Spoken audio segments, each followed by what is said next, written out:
Hey, what's good? What's good with y'all? Y'all know what it is. It's your boy Trey.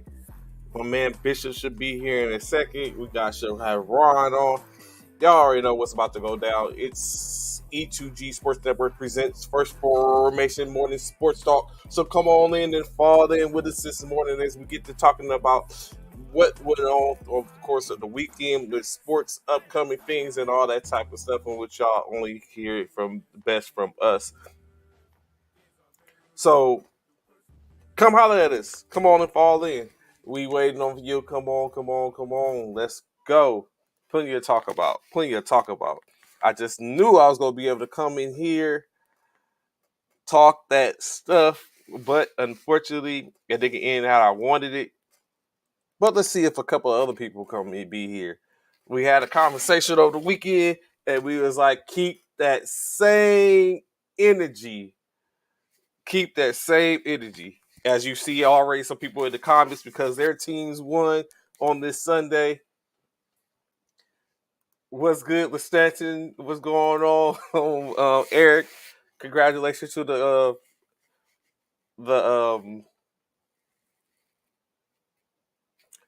congratulations to the Carolina Panthers, Minnesota Vikings. Of course, we're gonna get to that conversation soon enough.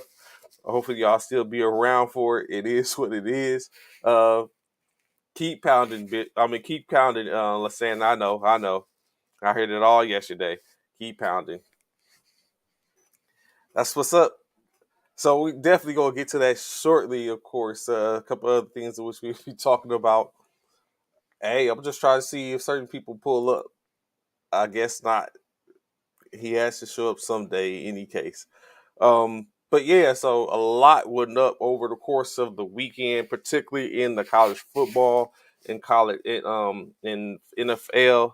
As you know, in the we were right around the corner from the beginning of the most in Major League Baseball going down. The hunt for October is on. Literally like 9 games, as less than 10 games away from the end of the Major League Baseball season, in which he'll be into it. The fight to see who's going to be in the World Series will start. Let's go Dodgers! Y'all know what it is on mine. And then of course, congratulations, like Eric was just saying, Mr. 700. Welcome to the 700 Club. Uh, Albert Pujols. Um, Bishop on point in reference. That was all Bishop. I bring that. I wonder if he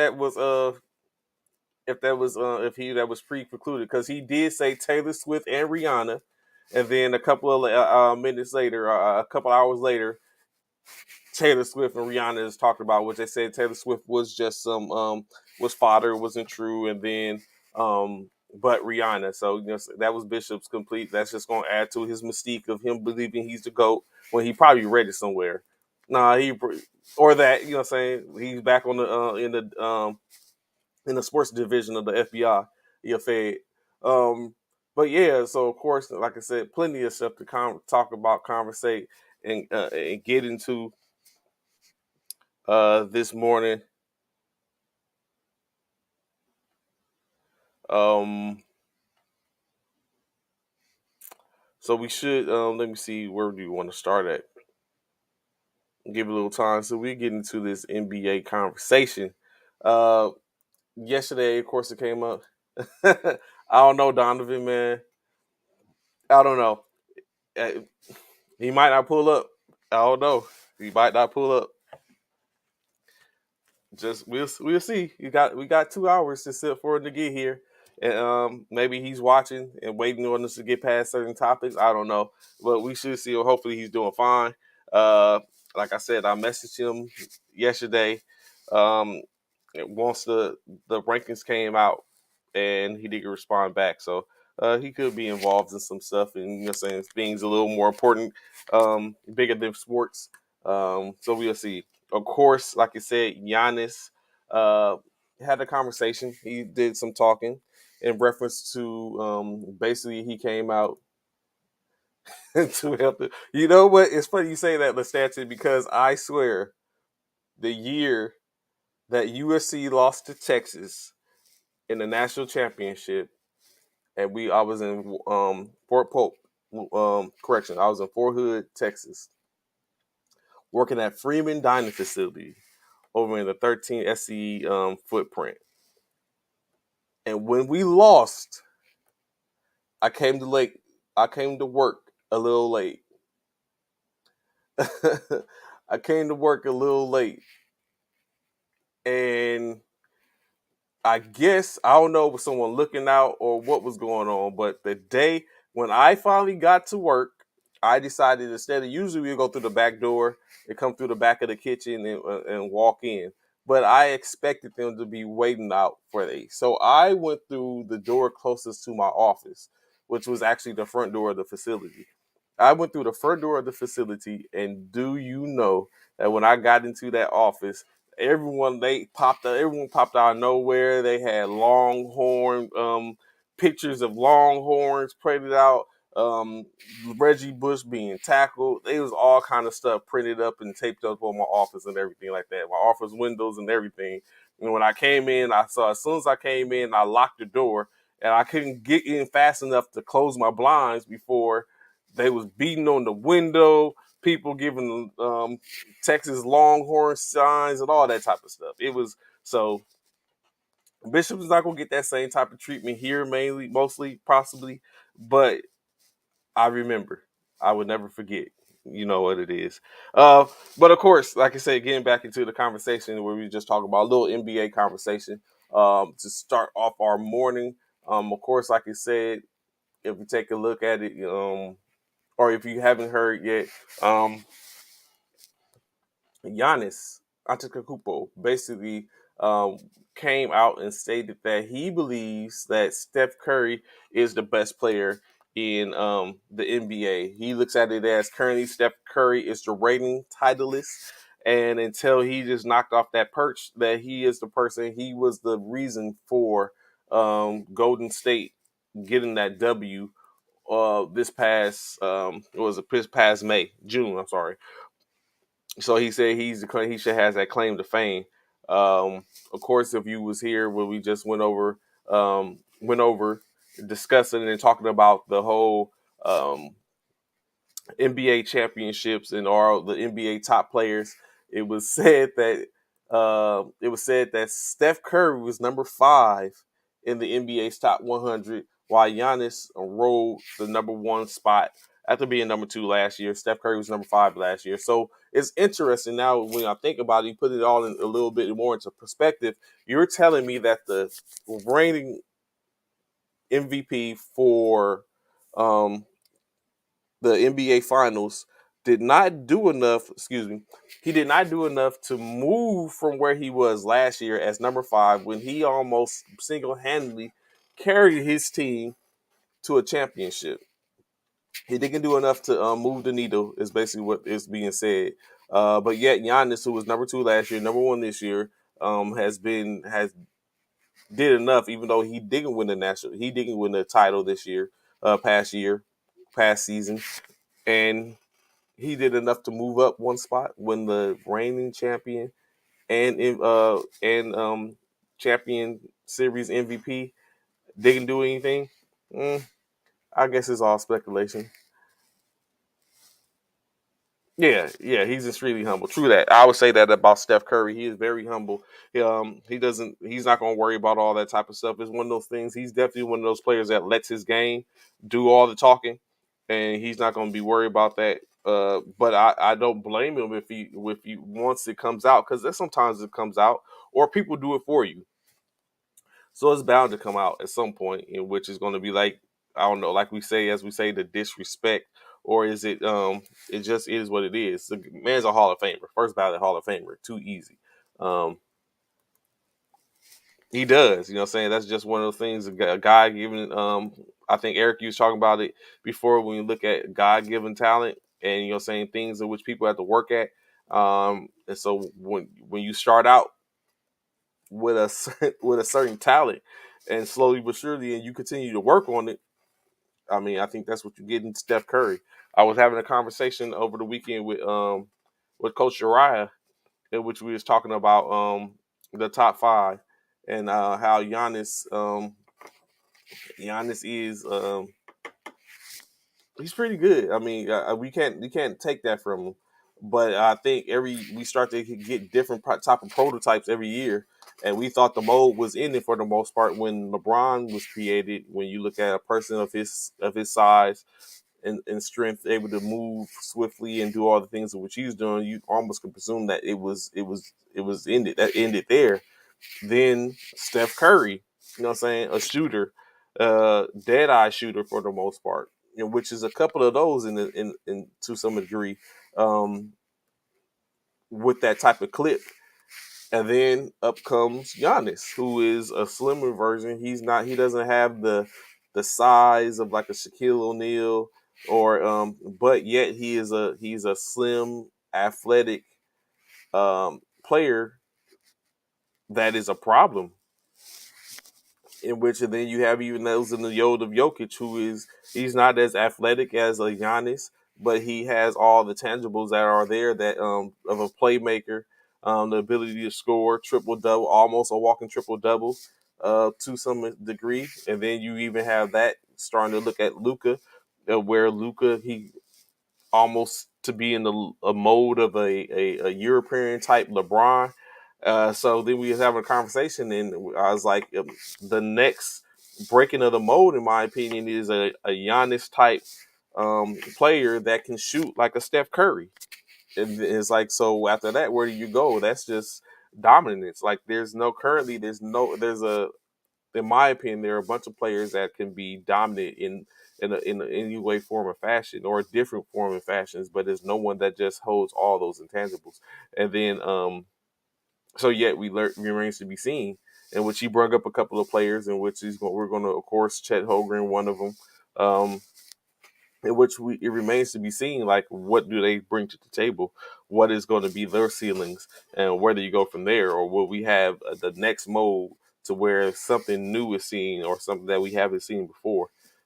It remains to be seen. So it's coming, I'm very sure, and we're here for it. We'll be here to watch it, cover it, talk about it, and all that type of stuff. So of course, be on the lookout.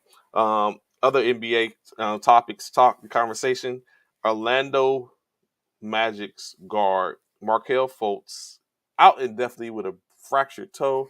If you've been paying attention or you know or talked about Mr. Fultz, he seems to have an injury-prone career going. Hopefully, he is able to recover and get past these things. With the latest of being a toe injury, athletes is bound to happen some type of injury.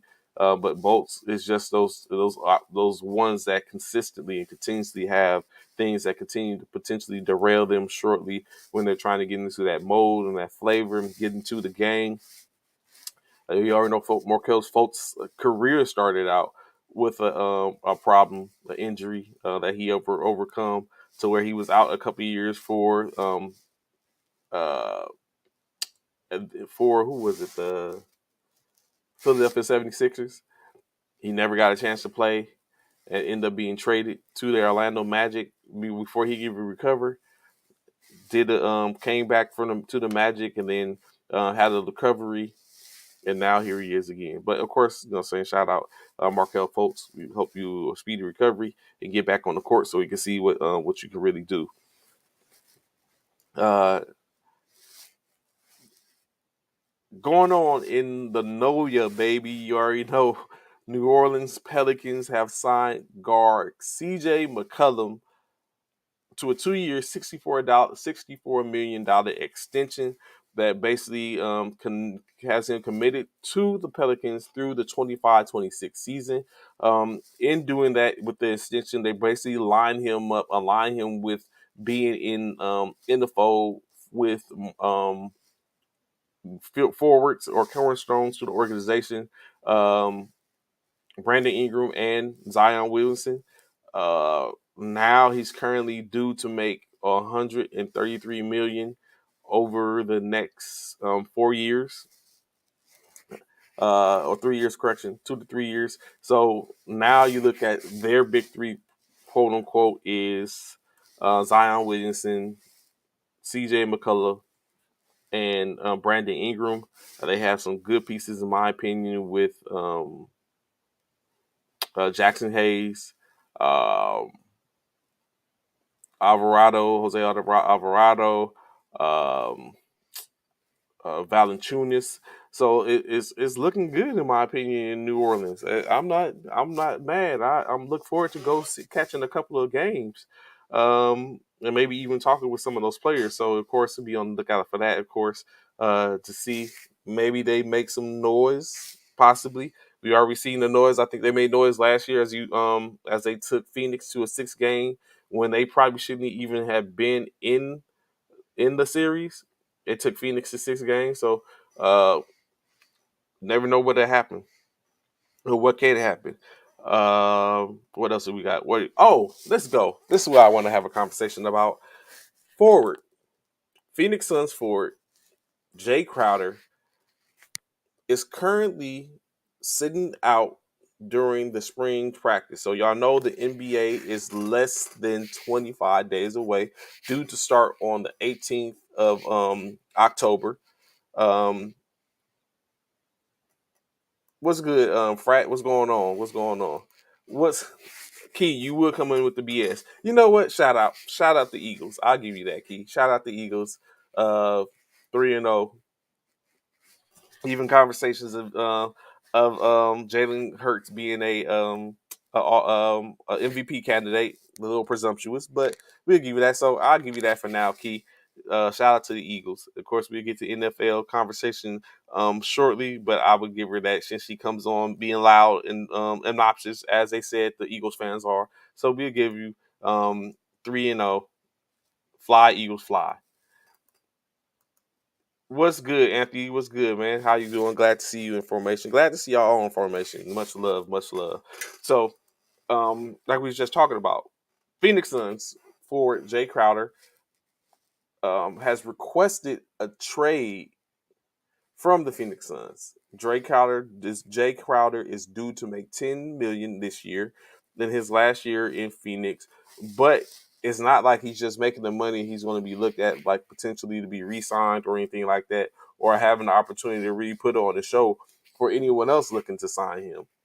He's already starting to have a diminished role as is due to the emergence of Cameron Johnson. Cameron Johnson's starting to get more time. He's starting to be looked at more. He's starting to be more of a utility player than Jay Crowder is. So Jay Crowder feels like I shouldn't be here. So he requested a trade. So I bring this up this morning. Is this What do you think about this? Let's say that. What do y'all guys think about that? When you are like, if you were a player or your child or a good friend or someone, or if you're an agent and you're pushing the player, are you urging or asking the player to request trades because the utilization of them is no longer there, or because you're not getting the playing time that you used to? You still playing, but you're not getting the play time. What is it that you're advising? What are you doing? What are you saying? What's your thoughts? That's what I want to know. Please put it in the comments. You can talk about this a little bit. I, for one, I feel like my personal opinion is that you don't know what it come about in any case, form, or fashion. To sit up and because currently he's sitting the sideline or the bench or chilling, maybe doing workouts here and there, while waiting for them to potentially trade him. Of course, what's going to possibly happen if they don't trade him? They're probably going to come to an agreement. He's going to get waived. They'll pay him whatever they need to pay him, or whether flex the money to him, and then he's able to beat waivers and become a free agent or unrestricted free agent possibly. Or maybe they keep him in the fold and decide like we want to have you here. Um, but you could think that if they're currently sitting him during the spring training, doing a correction during training camp, that he's not going to be with the organization unless something drastic, it takes a drastic turn, an injury to somebody, or just realize like we're not going to do this. There's no takers. We don't want. He has more value to we see more value in him to just release him to go into the open market. It's just one of those things. So I ask y'all, what is y'all feelings or takes on this whole situation with Jay Crowder asking to be released because he's not getting the same type of love he was getting before due to the emergence of Cameron Johnson.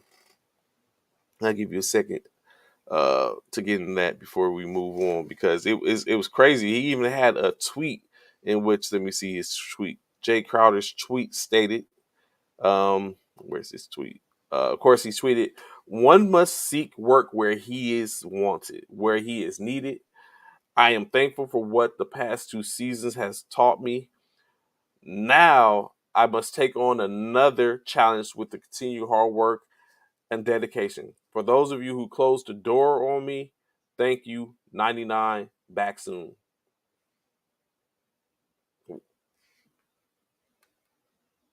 Really, Jay? Okay. And Pharrell, what's going on, Frank? Uh, so I asked this, Andre, and I get your point. You said I don't blame him. If you're not getting utilized, then let me take my talents elsewhere. So I asked this question, right? Is there ever a point in which you or any individual thinks that they're not being utilized correctly? Is there ever a point where you think you are being utilized, or when it's no longer conducive to you as, let's say, a player or anything like that, believe that, okay, I'm not being utilized right. I could be doing more. I could be doing better. I want to go. Is there ever a point like that? Like, I tell you this, true stuff, true story, right? Job I currently work on, doing military sports, right? There's been plenty of times I would be honest and factual and state that I believe I was not being used correctly, or my talents was being wasted. So I'm like, why be here? In which of those times, which I could have been, of course, know the old saying, if you can't, when you feel a certain type of way, you become a change agent. So I felt like going into uh, attempting to get promoted or whatever case like that, because I felt like I was ready to be promoted and move up, and so I could be that change agent when those positions came open. I was passed over for them, or I didn't get the position. I won't say passed over. I didn't get the position. Happened twice, somewhat in a sense. In those two times, at some point, what I realized or came to grips with is maybe I wasn't ready, or maybe I wasn't that person in which I thought that I was. And I was able to deal with that and say that, okay, I take that. Currently, for the most part, I am that individual. I clearly believe I am that individual in which I had an opportunity to apply for that position, and I decided not to. It's like it's not. I'll take my talents elsewhere, but it wasn't based on the fact of I didn't get in my feelings. I didn't go grab my ball and want to go home so no one else can play. I just took it as it was. Like, you know what? No, say less. Get back in the lab, continue to do what I got to do, and I'll go from there. So that's a good question, Cornelius.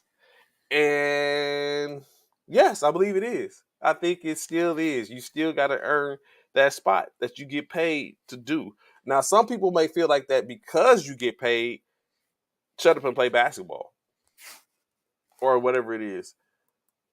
What's good? What's good, Marcus? What's good, Frat? Ain't no popcorn right now. Like, you know what I'm saying? My cohorts ain't jumped on. I ain't got no one to pop shots at. You know what I'm saying? Anything like that.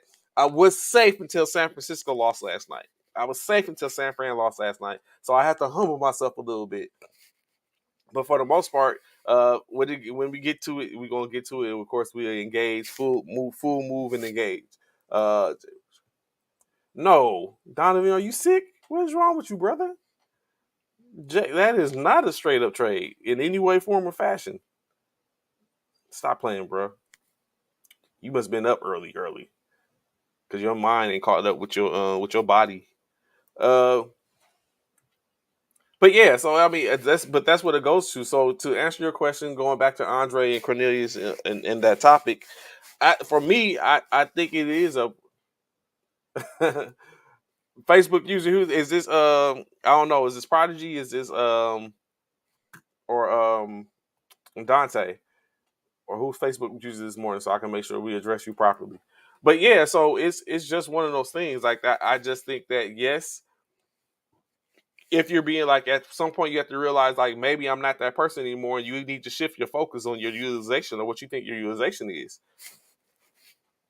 And then like to you, Cornelius, like you're saying there, I think there is a such thing as earning playing time still. It may be shaded or saying blocked out or eclipsed by the fact that players get okay, Dante, I got you, Cartwire. So it might get eclipsed a little bit in which we don't see it or it's not thought about for the most part due to the fact of you get paid, you a multi-millionaire, or you get paid to accumulate to a multi-millionaire, and in state is you gonna yeah, you may not get paid. Who's not taking 10 million to sit on the bench? In the same focus, the perception of everything, I can understand it. Like this is what you get paid to do. What's good, Nate? How you doing, sir? What's going on, Frat? At in-state is you get paid to do this, and so if you get paid to do this, you want to have some play. You don't want to just sit the bench. You don't want to get paid to come in for practice. You want to get paid. You want to get paid for playing.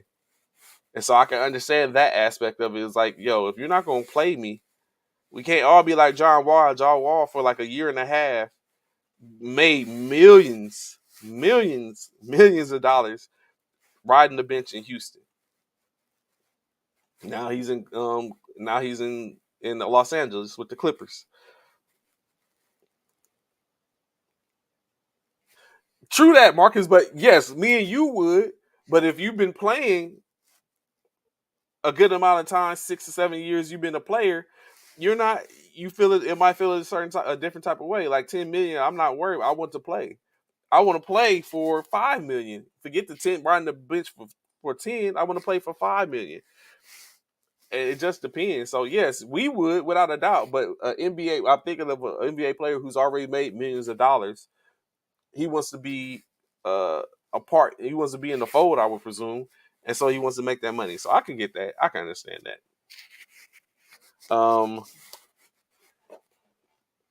Yeah. So, but yes, I would ride the bench for 2 million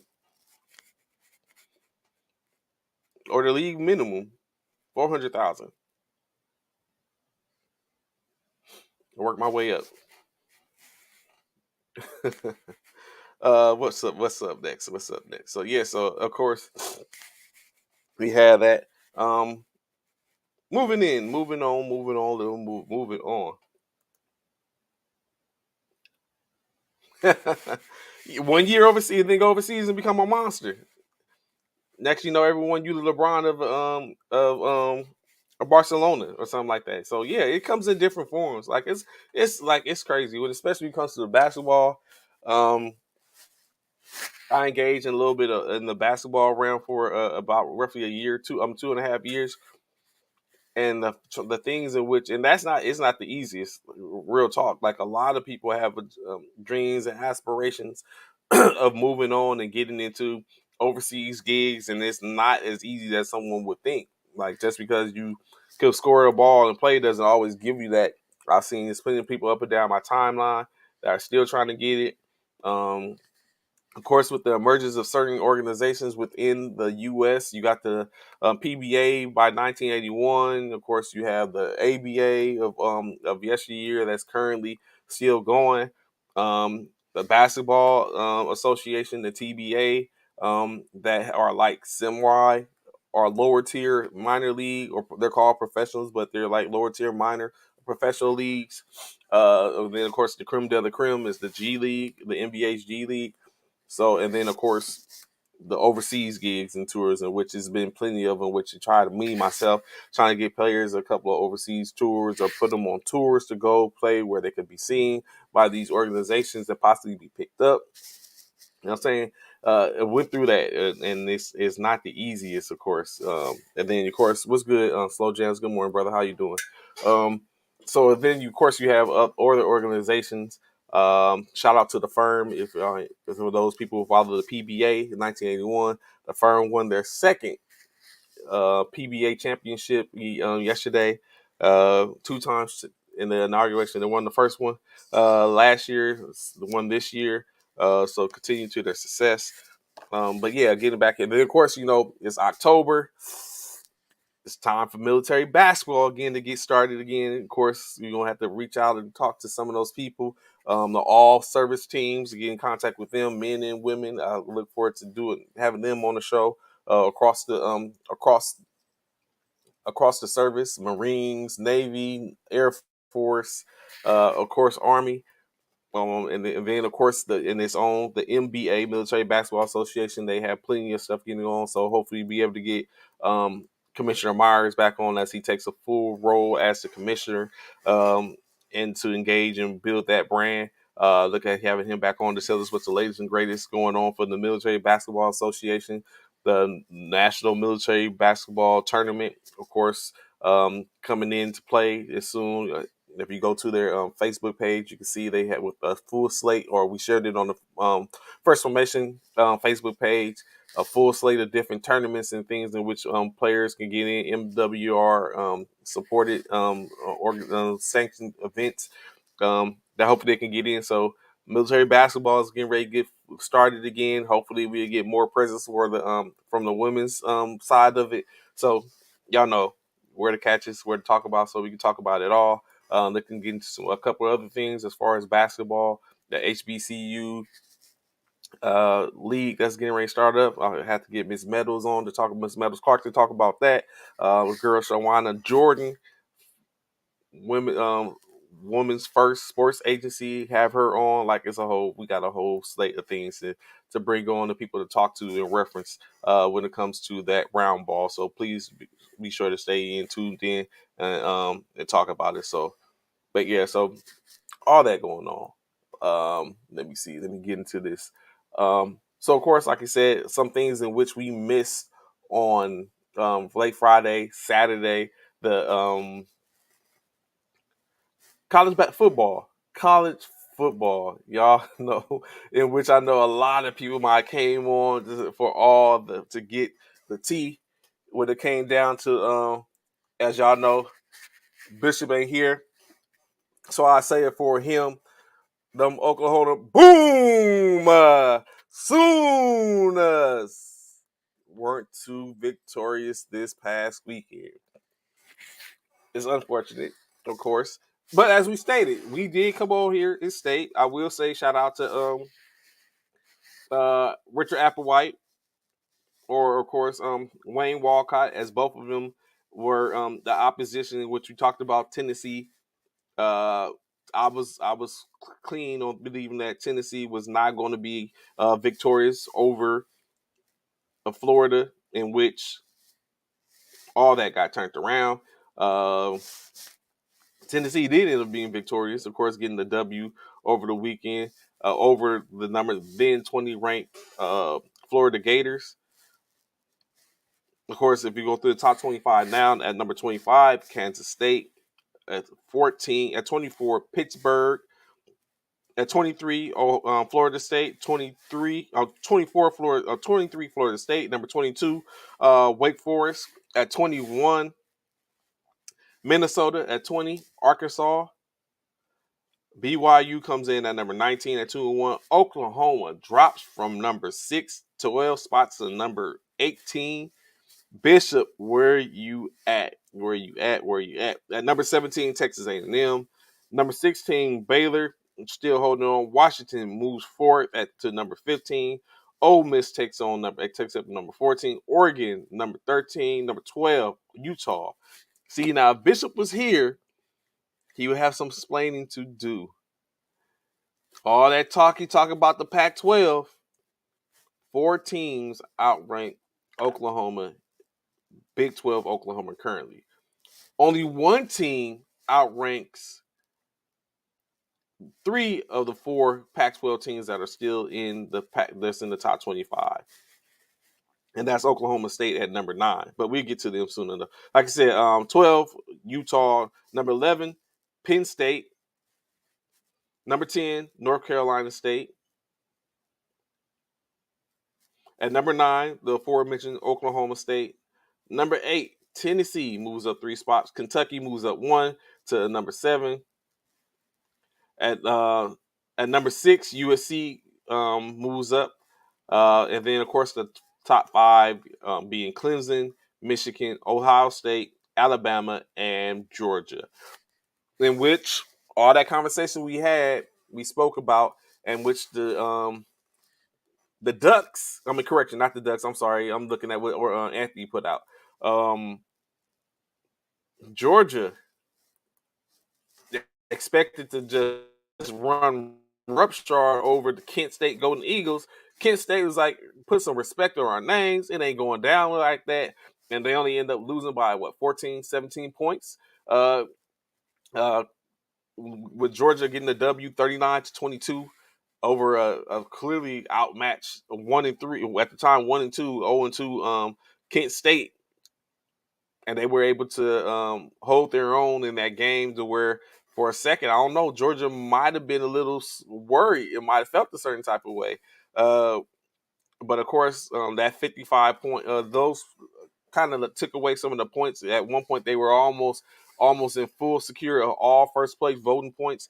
But currently, the split is 55 first place votes for Georgia, 4 for Alabama, and 4 for Ohio State, as they both make way, uh, doing what they can to make up the difference. Of course, Wake Forest gave Clemson a scare with that 51-45 game. Michigan State, Michigan lost, barely squeaked past in their game, winning 34-27 over Maryland. As we stated, we sat here and stated that we expect there's a possibility for one team to take an L out between the conversation that me, Ron, and Bishop have usually. Ron being a Michigan fan, Bishop, Oklahoma Sooners, and myself, the USC. It just so happened it was Oklahoma, in which I told Bishop to be careful. I implored him to be careful. It wasn't a walk, no different than it wasn't a walk for USC. They had to come down in the last seconds to get their W. But if any case, in-state is the W was achieved. Problems that yes, he did. 200 quorum, 243 yards, 2 touchdowns, like off of 30 carries. uh, answered the bell, answered the bell, in which he did. He came, played the game, showed grit and grind, rushed for 230, 243 yards. Currently, of course, like anything else, SEC sits the top 25 with 7 ranked teams being 1, 2, 7, 8, 14, 17, and 20. The ACC next in line with 5 being 5, 10, 22, 23, and 24. The Big 12 and Big 12, Big 10, and Pac 12 all sit with 4 teams in the top 25, and then the independent with the number 19 at number 1, number 19 for upcoming. So, you know what I'm saying, just to prepare, get your minds right. Uh, the ranks versus ranks that's coming up this week. Number 10, NC State takes on number 5, Clemson, in their 87th meeting for the when their match is top 10 teams. So here for that, I'm rocking Let's Go NC State. I need you to get that W. Of course, number 7, Kentucky will be taking on number 14, Ole Miss. Number 2, Alabama will do battle with currently number 20, Arkansas. Um, the Alabama Crimson Tide are 6-0 when both teams are ranked. Let's see if Arkansas can make it a 6-1 at this point. Let's go, Arkansas. I need this W. We on it. Let's go. That's what I'm talking about. Saying, give me, you know what I'm saying, call them up. Let them know, hey, we need this W. Number 9, Oklahoma State to take on number 16, Baylor. And of course, Wake Forest, number 22, Wake Forest to do battle with number 23, Florida State. This is the only time they're ranked in 39 games, which was the last time they did that was in 2008 when Wake Forest was victorious. Um, so yeah, 5 games slated with top 25 implications in it. Uh, at least 2 of them would be gracious. I would be gracious for them to get wins, so that way, as long as we take care of business and those 2 teams take care of business, we should continue to ascend up the rankings. But we did have a whole problem. Matter of fact, who do we play this coming week? Let me see. Let me check this out. We have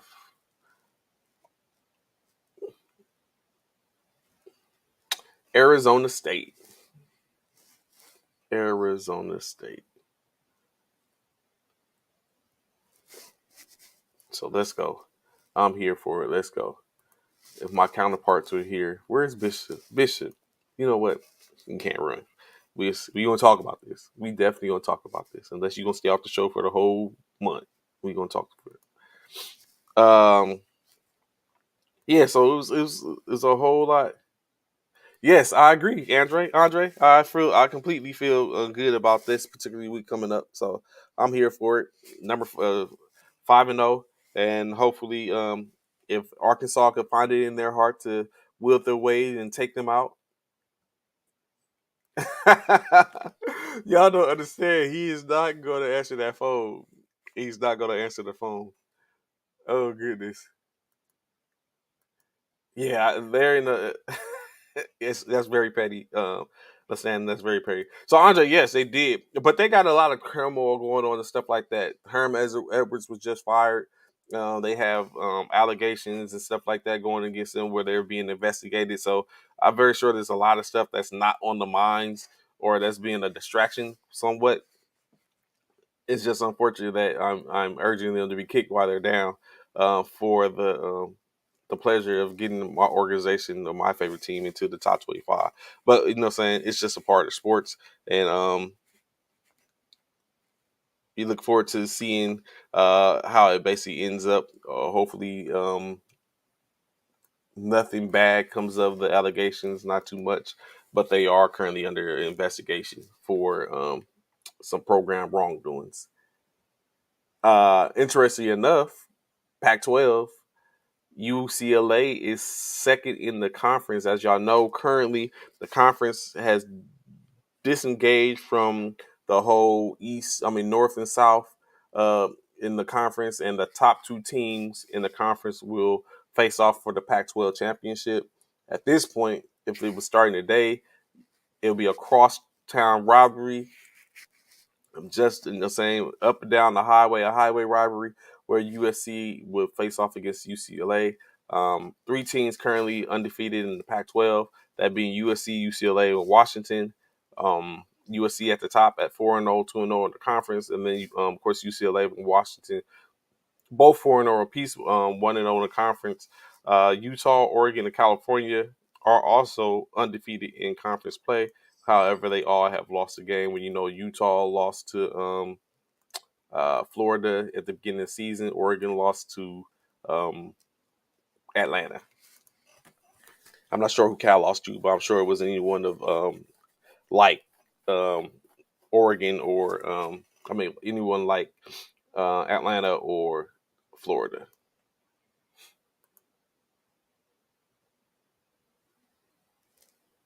I will have to look at that. Which Wall brothers are you talking about, Anthony?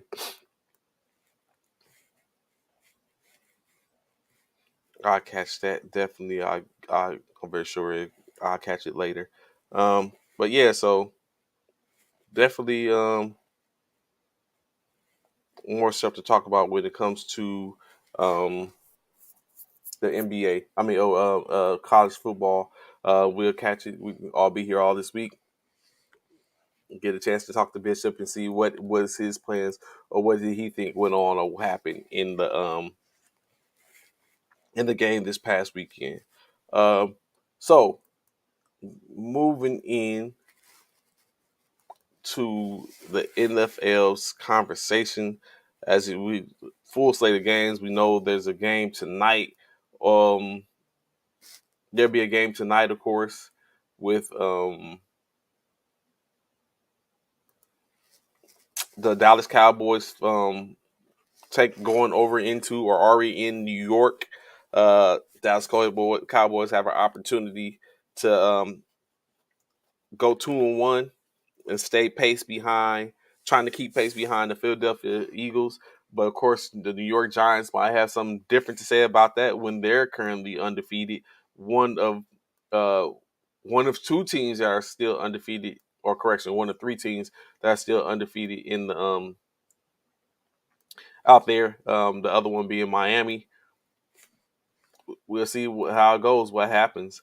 But first, of course, the NFL had an announcement of its own this morning, basically announcing that they will now go to a different format as when it comes to the Pro Bowl, as well as renaming the Pro Bowl to Pro Bowl games. Now, basically, the week. Oh, not the person that we wanted, but it's someone in case. What's going on, Ron? How you doing this morning, brother? Buongiorno. So it's a rough morning. I figured it. You know what I'm saying? We ain't. I have to put an APB out on Bishop. He ain't even. I ain't even heard from him. Oh man, he hurting bad. And you know, it's the thing. It got a little. It wouldn't have been as bad because, of course, we took the L last night, so it wouldn't have been as bad. He's like Bishop Ducky, like he owed money. It's cool. We like I said, I see him at some point. It might have been a rough weekend for him too. He did go down to Killeen, so. But yeah, so we just talking about how the Pro Bowl has rebranded, reinstituted. Now is the Pro Bowl games, in which there will be a week long event still. However, it will be filled with skills competitions and a flag football game, as now it is more of a situation in which they're trying to keep the players have talked about and discussed. They want to keep it competitive. However, they want to limit as much as they can when it comes down to um, injuries and stuff and things of that nature. So, of course, with the flag football movement moving along and that engine generating more and more and more notoriety, that's what they decided to go to, flag football and skills competition. So of course, I guess more to come out on that. Uh, he said, "Keep bragging on Philly, he'll pop up." So of course, you know, what I'm saying, doing that and more, he is more likely that that more the big conversation to come in reference to that when it comes to the Pro Bowl with the new format. It will still be played in Las Vegas, so that's still a thing. I might try to catch it this year, but definitely a whole vibe going on. So more of that to be talked about. But something else that was interesting, Ron. I don't know if you called it. Did you watch the Buffalo Miami game yesterday? Of course. Okay, and so of course, so did the NFLPA, in which they in which they have said that Miami has some explaining to do. When they take it took, if you was watching, uh, quarterback for the Miami Dolphins, Tua Tagovailoa was took a spill. He was pushed down by linebacker Milano, in which Tua seemed to have fell back and hit his head. In which he got up as he was going back to the huddle. He got up slowly as he was going back to the huddle. He collapsed or like stumbled, and of course he had to come out the game. He was taken to the he's taken them back to be monitored and watched. And didn't come back until after halftime. He was suspect, but however, the NFL protocol is that if a player shows any type of concussion symptoms, that they're taken out the game and monitored on the sideline. There's a series of tests in which they have to go to, and if any of these tests come back positive, then they're basically out the game. Those tests being, they have to let me see, make sure I get it right. Um, they basically, it's a go or no go situation in which they are the video of the player reviewed, a review of the concussion signs and symptoms, of course, any inquiry regarding the history of any of this event. So if they're predominantly susceptible to getting concussions. Of course, inquiry regarding the focus the focus of the player, and then any neurological type exams is conducted. If any element of these tests comes back to be positive or inconclusive, then the player must be taken from the game. We don't know. we don't, as a media, don't know what exactly went on or how did it go. But what we do know is that Tua came back into the game and was able to help and will the Miami Dolphins to a W, and in which of course we'll get into that game momentarily. Um, but do you think it was worth it if Tua was what Tua said? This is what Tua said. He said it wasn't a problem with his head or anything like that. He basically stated that that he had ran a failed QB sneak earlier in the game, and he ended up, and it was his back locked up. And when he was after he was pushed, he hyperextended his back when Milano pushed him. After Milano pushed him, he got up, and that was the reason for the collapse, so to speak. Um, no, Anthony, it is not. It is now. It is now. So now, basically, as we're talking about, we have him in potential protocol. Um, now the NFLPA is taking a look at the situation. Of course, more on that game, but like I said, we'll get to it momentarily. Actually, let me see. Let me pull up where's these scores at. Let's get into that. Let's have a conversation in reference to this past weekend. We already know tonight Dallas and New York will play. But let me see. We talked about the Browns and Steelers. Uh, like you just said, up jumps the boogie. The first game, the Buffalo Bills against the Miami Dolphins. Ron said he saw the game, so we're gonna get his take on it in a sec. Buffalo, like you said, losing 21-19. Josh Allen 42 for 63. This is ridiculous. 42 for 63, 400 yards, 2 touchdowns. Josh Allen carried the ball 8 times for 47 yards. Zach Moss, 4 for 46. Singletary was 9 carries for 13 yards.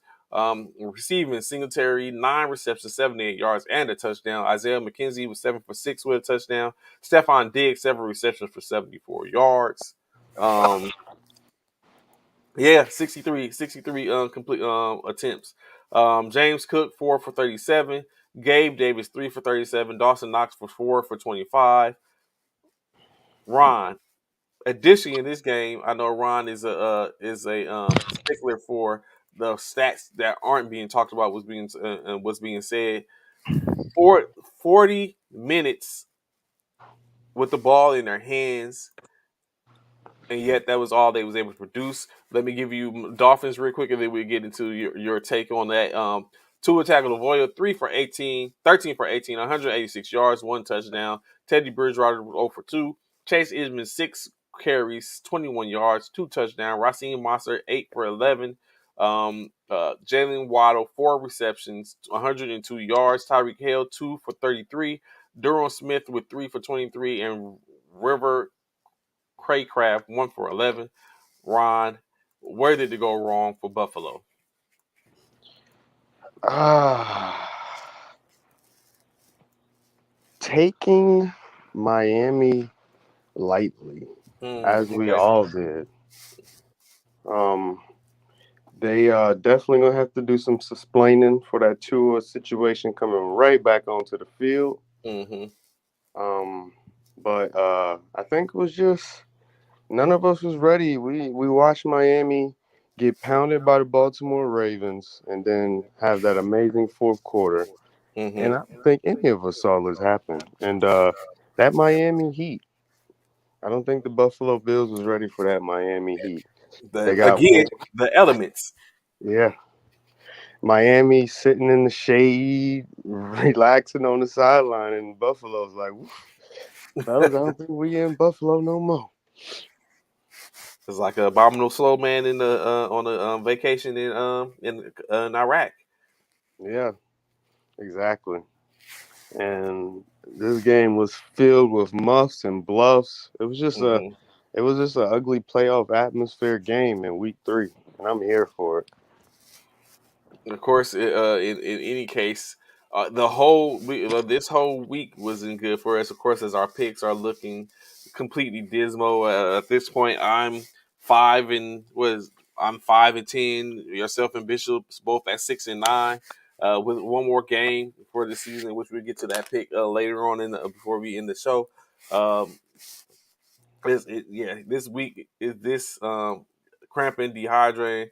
I'm just saying, Eric, that's what it is, and that's what we said this. As a matter of fact, it was other analysts that said this prior to the week that it was going to be a hard game for Buffalo because they're not going to be climatized to this environment. Environments count. Those the elements are a clear factor as we get later into the season. Frozen tundra and all that type of stuff. We already know how it goes. Um, I but think we still can't reiterate that Miami and Buffalo are in two different classes of football. I don't feel like this game should be as close as it mhm, was, or if Buffalo shouldn't have lost. This should have been a 10-point game. I mean, they was favored by 6 points on the road. So Vegas is telling us that they're 10-point favorites. This is a mhm. collapse on Buffalo. And I'm happy to see it after what they did to the Rams. Despite how much money I lost on them. Yeah, I sit up and I lost a little on trying to do huge parlays, even though just trying to This was do a not the parlay with. weekend. Yes, I was like, you know what? Forget it. Let's go. Let it ride. And then it didn't end up in my favor. I went with all the potential upsets, in which I only struck on one, I only got one right. Mm. So, I but I was bet like, it's I bet on all of the games last week too that we all agreed on, and we caught some L's too. It was rough. mhm. Which we It's like about to go through. yes, Miami D stepped up too. Yeah, that I definitely lost my parlay with the Chiefs. What else we got? What else? Let's go next up. Bengals and the Jets. Of course, the Jets waiting for Zach to come back. Zach Wilson as Joe Flacco started again after coming back from last week and getting the win. Cincinnati was 0-2 and on the cusp of becoming a part of history as it has no previous team from the previous year's Super Bowl has went back to the playoffs if they went in 0-3. So Cincinnati was up against opposition unlike any other. Of course, Cincinnati gets the win, winning 27-12 over the New York Jets. The Jets, Joe Flacco, 28 for 52. That's a lot. Another one, 28 for 52, 285 yards, two interceptions. Michael Carter rushing 11 rushes for 39 yards. Brees Hall, 8 for 39. Tyler Conklin, 8 receptions for 84 yards. Garrett Wilson, 6 for 60. Brees Hall, 6 for 53, filling up the stat sheet. Elijah Moore was 4 for 49. Corey Davis, 2 for 27. Michael Porter, 1 for 7. And CJ Moza was 1 for 5. On the other side of the ball, the Bengals, Joe Burrow, 23 for 36, 275 yards, 3 touchdowns. Um, Completing the touchdowns to Tyler Boyd, who was 4 receptions for 105 yards. Jamar Chase, who was 6 receptions for 29 yards, 1 touchdown, and Samaji Perine was 2 for 14 and a touchdown. Additionally, T. Higgins contributed with 5 receptions for 93 yards. Joe Mixon was 3 for 14, and then of course Joe Mixon had 12 carries for 24 yards. Samaje Perine 9 for 47, and Joe Burrow was 5 carries. With no positive yards. The Cincinnati game, is it a situation to where now Cincinnati is back in, or is this a situation where the Jets just was under strength and they need their current franchise quarterback in Zach Wilson back?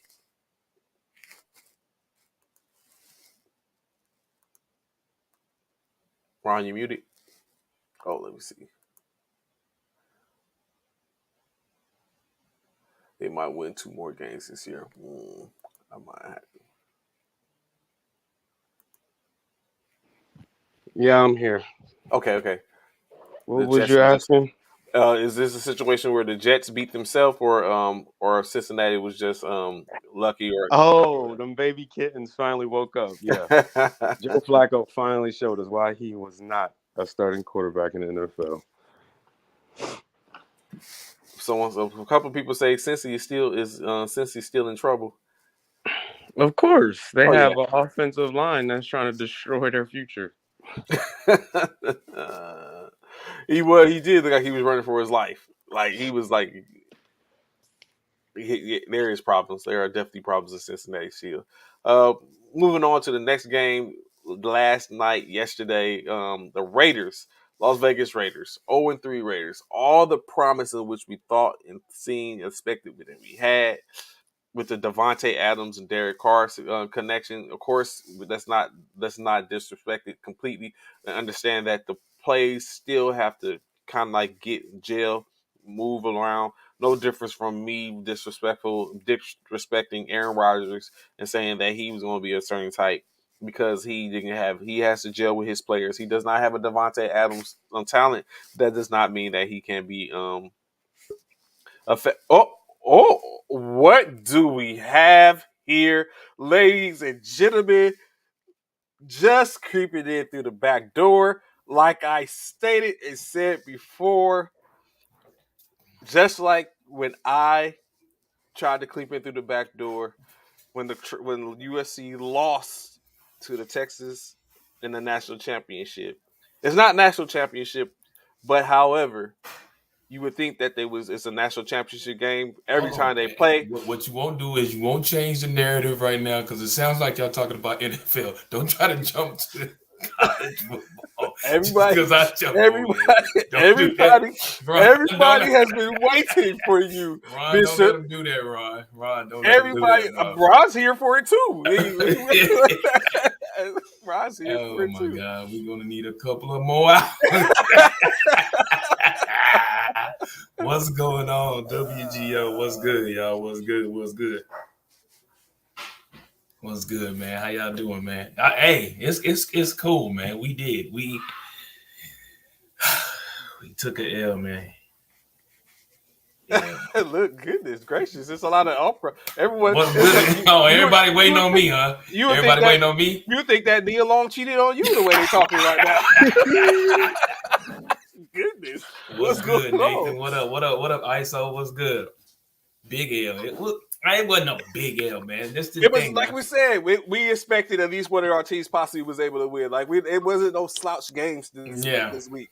So I it mean was. that's why. It was huge. It was a huge L for for us. Kansas State always give us problems. They done beat us 3 of the last 4 times we met. Correct. They always give us problems. I was. But you notice, like now, mind you, right? Trey want to call me on Saturday, right I did. before the game. I did not. Hey, I I just want to said let y'all. I just want to let you know. I'm gonna let you know, man. Y'all possibly gonna lose to Kansas State. Now, of course, I'm riding high for my team. That's my squad. I'm riding yeah. high Let's for the expect it. Sooners, man. They're my boys. You know what I'm saying? I'm running, but deep down inside, I knew we was about to have problems because I Yeah. know Kansas State always give us fits. They always give us fits without question. So to know It's just that, like and we all do that. We all do. Like I was, although I was like that for USC, but I knew Oregon State was going to be a problem type game, in which it was a problem until the last seconds of the game, yeah, and we was able. So it was expected. You know what I'm saying? Everyone, if you pay attention and know, you already knew that it was not going to be just a walkover game, especially when right. you look at how Oklahoma is still trying to get their footing. Like they got some games where it was enough for them to get to take off, but you know what I'm saying, it's gonna be one of those games, and they still got a gauntlet to go through, in my opinion. Look, I mean, Kansas State was like one of the least of our worries, against so we Coach K. definitely we got enough to go in. I mean, we definitely got enough. What? Come on, Oh, stop it, bro, stop it, man. Come on, man. Hey, man, Kansas State they give us problems, man. Kansas State, before you believe it or not, Kansas State probably gonna be in the top 25 if they aren't already. I haven't seen no, them they're in the not. top 20. They're not. Okay, they will be before the season ends. They will be because they're gonna beat Texas. They're gonna beat Texas too. Texas then took another L, so Texas definitely ain't coming back in. So No, can yeah, Texas in the Kansas, top 25? Texas in the top 25 losing again I think they are. twice. Let me make sure. I think let me There's no confirm way that. they in the top 25 losing twice. Okay, no, they're not. I was finna say there's no way They they in the fell top out. 25. Yeah, they couldn't. They lost twice. There's no way they should still be in there. Kansas State should Actually, go in. Kansas State is number 25. I I told stand you I knew corrected. Kansas State. I figured that Kansas State. I hadn't, like I said, I hadn't seen it yet, so I didn't know. But Kansas State, I knew they were going. I knew they was going to get in there, and they're going to continue to stay. They're going to stay in there for a little bit because, like I said, they're going to beat Texas. They're going to give Baylor a run because Texas. I mean, K State. I'm so upset, man. For me, Brett Venables, for you to be a defensive coach, how do you allow the running back and the quarterback to rush for over 200 and something yards on your defense? That makes no sense to me. You're a defensive coach, Brett. How do you allow a team to the quarterback and the running back to rush for over 200 yards on you? You couldn't do. This dude was looking like Kyler Murray of Kansas State. He ran all over our defense. It was horrible. It was horrific, and I was pissed all day because it was a late game. I wasn't pissed all day. I was pissed all night because it was a late game. I was out of town. I was in Killeen, so I was watching it. Went to a little cigar bar or whatever, and was watching it with a lot of, a few of the frat and stuff like that, sororities and stuff. So I'm watching the game. Everybody looking back at me because I'm pissed. I'm going in, man. I'm mad. And then of course Alabama winning, so they in there running their mouth, all the Alabama fans, and it was funny. It was funny, huh? It wasn't as funny as almost how y'all almost got y'all behind beat by Detroit, though, was it? Wasn't almost as funny, was it, Eric? It wasn't almost that funny, though, was it? When y'all almost got beat by Detroit. I told y'all Detroit almost was about to give y'all fits. They gave y'all fits. Y'all barely skimmed away from Detroit. Barely. But we didn't. But we did. Yeah. So, hey, y'all didn't. Y'all skied away with a win, but it was close. It was damn so close. Detroit gave y'all fits. But either way, yeah, Brett Venables. No, we didn't barely win, too. How did we barely win? We won 24-8. How we barely win? Y'all won by 3. We won 24-8. How is that barely, bro? Stop it. You trying to find a small. We beat y'all. How about that? We didn't barely beat y'all. We beat y'all. Now, let's talk about that barely. Oh, okay. We'll wait, Eric. Zach, don't come in here on me. Hey, Hurt. What? Hey, Hurt look good with Philly. I know he do. I know. Thank you, Marcus. To the Lions, man. Yeah, y'all almost, bro. Y'all had to come back to win that game. Stop it. I'm not. I'm bringing up what happened. It's less than a week, a little less than a week ago. It's actually a week ago when we beat up on y'all. It was actually a week from today that we beat y'all. Don't worry about it. I'm just saying. Hold on. Hey, Anthony, ain't you? Hold on. Hold on. Hold on, Trey. Let me move out the way real quick. I'm just gonna leave that right there real quick. Let that fester. Really, Anthony? Don't you say nothing. Don't you say nothing. Y'all won by 3. We won by, but we beat y'all. We beat y'all, Eric. Still to go. Anyway, back to college football. Like I was saying, Brett Venables, he really pissed me off with that, man. I don't know why he could not stop the run. I couldn't get it. Poor tackle. For me, man, I don't know if it's y'all, but for me, when it comes to college football, and it ain't even just college football, like I feel like the fundamental of tackling is gone. Oh, yeah. Everybody just want to do the big hits. Blow up. Yeah, they just want to do the big hits. Nobody want to wrap up and tackle somebody. Everybody just want to put a pad to them and call it a day and think that's going to knock everybody. That's not what happens. Wrap up and grab somebody. Quit trying to arm. Where is the fundamental of tackling at? That's NFL as well as college football. I swear that it's a lost art. It's a lost art, bro. I'm telling you. I would have stats like that if I was playing all bad team. Bro, y'all, Eric, Anthony, y'all, until y'all get on the winning streak, and until y'all if y'all got something in the losers column, y'all can't really talk to me right now. Y'all can talk to Trey, and y'all can talk to these other cats. But until y'all get something, if y'all got a notch in the L column, y'all really ain't got nothing to say to me right now, bro. How did I get in this conversation? I ain't said nothing about the Eagles. I had nothing but great. I'm saying he can talk to y'all though. I mean, y'all, because y'all got something in the L's column. We don't have anything in the L column. No, I'm not. How am I most? We didn't lose. What did we lose? We didn't lose. My Eagles didn't lose. Are you talking about my Sooners? Don't worry. We lost last year, and guess what? We were still in the playoffs. Don't worry. We'll be back. We need that L. That L is something that we need to bounce back, bro. We going to take that L. We take that L with a grain of salt, man. We're going to move on from it. It is what it is. Being that we lost to Kansas State, guess what? I hope we play Kansas State for the Big 12 championship, and we're going to show you how it's supposed to be done. But it is what it is. I voted for the Eagles. He switching sports to prove. I'm not switching. How am I switching sports? Are we still not talking football? I only talked about college because Trey came on when I came in. Trey, first day he came, and I'm the one that said, "Oh, don't change up the narrative by going from NFL to college because it said NFL on here." And he started talking about college. That's how we got on college. I didn't change it up. Trey changed it up. It don't matter to me because we can go to the NFL because guess what? Let's go EAGLES Eagles or what? Winners, baby. I think how many teams? 2 teams in the NFL that are undefeated. 3. Is it 3? Yeah. Miami, us, and who? Who's the third? New York. Oh, the Giants because they play tonight. Oh, That's right. They play the Giants. the Giants. That's right. The Giants play tonight. That's right. That's why. So before we get to the Eagles, we was just talking about discussing how the Derek Carr situation, Derek Carr, Devontae Adams isn't the best of situations. As we were saying, the Raiders losing this week to the Tennessee Titans 22-24. Derek Carr 26 for 44, 303 yards, 2 touchdowns, and 1 interception. Not shabby.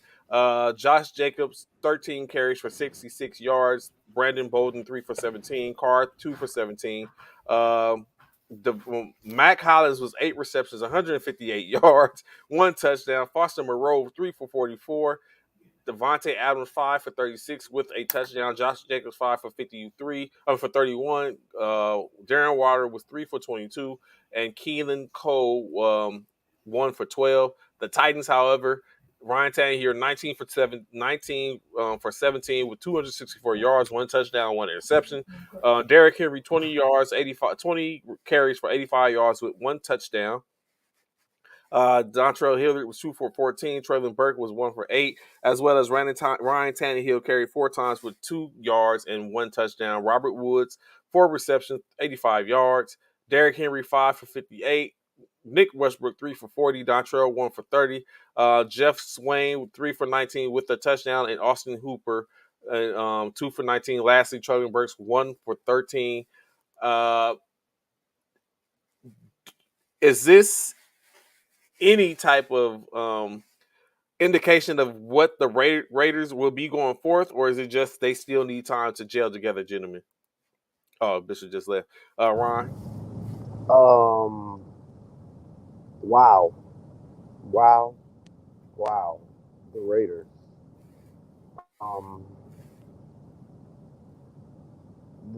Is this are they the biggest disappointment of the NFL season so far? It's looking like it. We just knew the AFC West was going to be a juggernaut, and that's not what it's looking like right now.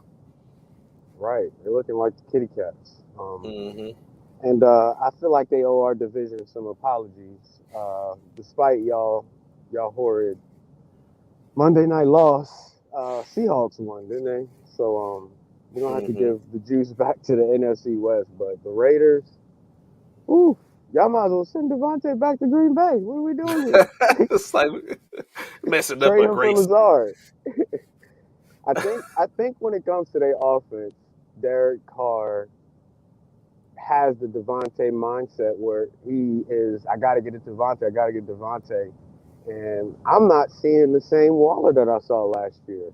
No. I know you probably would agree as he's on your fantasy team. I think. Yeah, because I just knew he was going to score. I was like, feed him again. Come on, man. But yeah. Right. The offense ran through him last year and it was great. And I think them switching it to Devontae threw off everybody's mojo. And it's not vibing. And it's not. But the thing about it is they could be the first 0-3 team to make it to the playoffs because it's not going to be that tough this year. They can win next week and be right there in their division. Chiefs got 2 wins. Yeah, so it's not dismal yet. They still have an opportunity when they play head to head with one another to sit up and make up the ground, like to double it up. Right. But definitely, like Zach is just saying, this is not the start that you expected. When you look at everyone has high praise for Derek Carr, he just got a bag. Devontae got a bag. Everyone's getting bags. Renfro got a bag. It's like it's like that. What seems like the correlation is bags don't correlate to wins. Who said they did? Bags correlate to comfortability. We buying a new house, baby. We sitting comfortable. Let's hire a new chef. I'm not surprised at all. And they in Vegas. Yes, Y'all gotta definitely, clean it up. definitely without a doubt. So moving on into our next game. Where was it? Where was it? The Saints and the Panthers. Shout out to the standing. I know. Keep pounding, as he said when we first started. The Saints traveled to Carolina to take on the Panthers. Both teams with a 1-1 record at 500. Only one can move forward. The other one has to take a slight step back. In this case, the slight step back belonged to the the slight step back belongs to the Carolina Panthers. Um, in which the Saints, Jameis Winston, and we're going to definitely have a conversation about this, Ron. Jameis Winston, 25 for 41, 353 yards passing, one touchdown, two interceptions. Alvin Kamara came back, 15 carries for 61 yards. Let's not forget that he did have a fumble that was picked up for a scoop six. Mark Ingram, 5 for 18 with one touchdown. Chris Olave, 9 receptions, 147 yards, no touchdown. Traquan Smith, 4 for 105. Michael Thomas, 5 for 49. Jarvis Landry, 2 for 22. Alvin Kamara was 2 for 12. Uh, Marquez Callaway, 1 for 4 with a touchdown. When it comes to the Panthers, however, Baker Mayfield, 12 for 25, 170 yards, one touchdown. Christian McCaffrey, 25 carries for 108 yards. Chuba Hubbard, 3 for 25. DJ Moore, 2 for 13. Baker with a 1 yard negative. LaVisca Chenault, 2 receptions, 90 yards, one touchdown. Shee Smith, 2 for 22. Giovanni Ritchie was 1 for 15. Christian McCaffrey 2 for 7. Ian Thomas 2 for 13, and Robbie Anderson 1 for 14. Ron, how do you pass for 353 yards and lose a game? Which quarterback are we talking about? Jameis Winston. Oh, them dang Saints. Oh my gosh, we're talking about another game that's gonna piss me off, I think this is one of the ones that we all said it was an easy one for New Orleans, right? Yes, Thank we you, New so we thought. Orleans. Messing up the money, messing up our picks, messing up the fantasy. Uh, Jameis Winston. Let me pull this up. How 353 yards? Baker is who we thought he was. What y'all doing, New Orleans? We Trey, we had New Orleans Saints. We're doing our rankings. We gave them so much respect. What we moved them up? So much love. 7, 6, 5. Yes, They was made sure they made to where they was in at least the top 10, and yet this is what they do. not only do they lose to a team that they beat all the time in the Tampa Bay Buccaneers, but they followed that up by losing to the Carolina Panthers and Baker Mayfield. He threw for 353 yards, but once again, one touchdown, two interceptions. And Alvin Kamara, 15 for 61, two receptions. Two receptions. You still want Alvin Kamara, Trey? You can have him. Because I can never understand how you have Alvin Kamara in your backfield and he has two receptions. What? And the funny thing is because when we look at it, Kamara and McCaffrey are created in the same mold. Neither one of them got off offensively from a passing game standpoint, but Right. 2 for 7. McCaffrey had over 100 yards rushing. Yeah, that's what I was going to say. Where was the rush game? And I think that's what Carolina was able to establish. It was a home game for him. Baker, one touchdown, no interceptions. QBR of 83.8. Jameis Winston got to take care of the football. Okay, Marcus said Winston is a gunslinger, always put up yardage, throw as many interceptions as CDs, the story of his career. So the last 4 New Orleans drives, how many of them you think ended in turnover? 2. 50%. Interception, punt, touchdown, interception in the game. Got to do better, Jameis. I had so much promise for you. Now I'm searching waiver wires to see how I can replace you.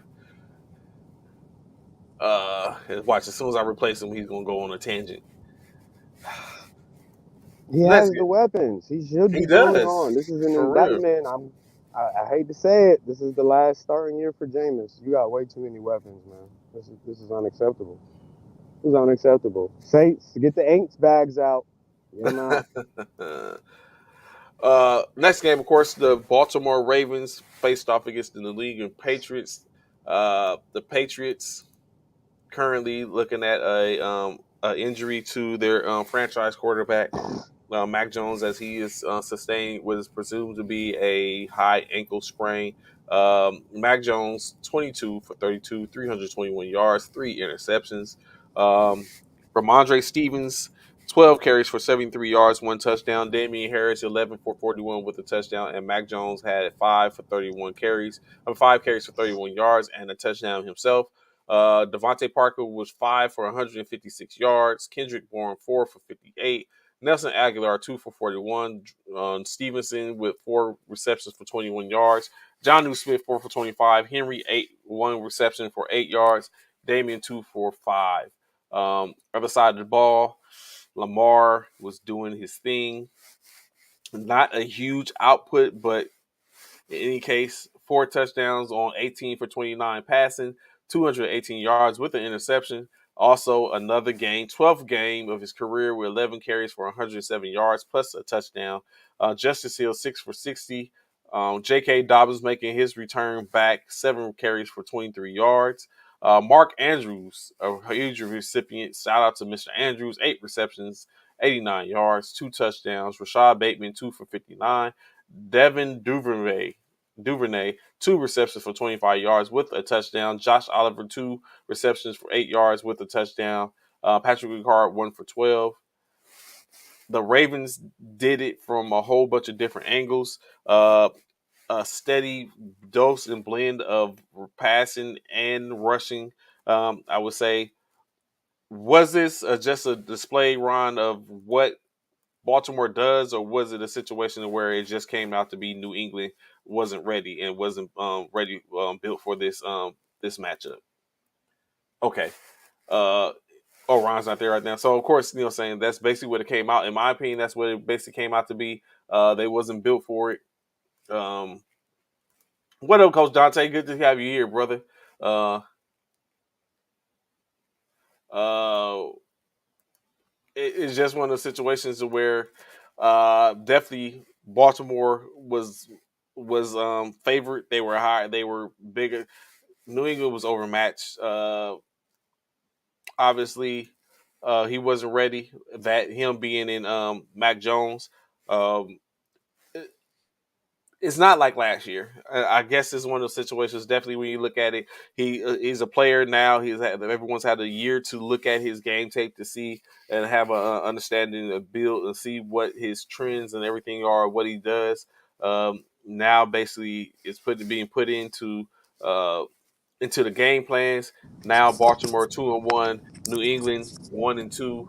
Um, but we're not going to take anything from Lamar Jackson. He did exactly Did what I we come expected back him right to. on time for Right? LaMarvelous? Yes. Yeah, My God. do you think? I was just asked. I just asked before you went away briefly. Was this a situation in which Lamar was just being, like you said, Lamarvelous, or was it that Mac Jones wasn't? He didn't understand the assignment and wasn't ready for this game. Ooh. I like both quarterbacks play from this game. I definitely paid attention. I'm always paying attention when LaMarvelous plays, and he's going up against a Bill Belichick defense. And he did what he was supposed to do, cut and carve. And I don't take Baltimore's defense lightly at all. And Mm-hmm. Mac Jones has some great plays. He had like a 15-yard touchdown run to put the Patriots back into it. I think that's what made it 24. Or it might have been like 17-24, but it put the Patriots back into a one-possession game. Of course, the Ravens was able to keep them away, as I would expect it. But I Mm-hmm. was impressed because we thought the Patriots, after who did they play week 1, and they put up 7 or 10 points, and we were like, they're not going to be able to keep up with anybody, and they have proved us wrong both these past 2 weeks. So great job, Bill. And we finally found out, Trey, why he didn't hire offensive coordinator. Do you know why? Why is that? Because they're splitting duties, right? No, because Josh McDaniels is on his way back when he get fired from the Raiders. It all makes sense. It's all coming McDaniels to. got. Wait, I was supposed to find who the Raiders play next week, Trey, so we can find out if this is going to be Josh McDaniels last Sunday. If they're going to be going 0-4. Oh, come on. Dang, internet went out. They But play. Let me see. I can tell you. The Raiders will play. Let me go back. Oh, the Raiders play the Broncos.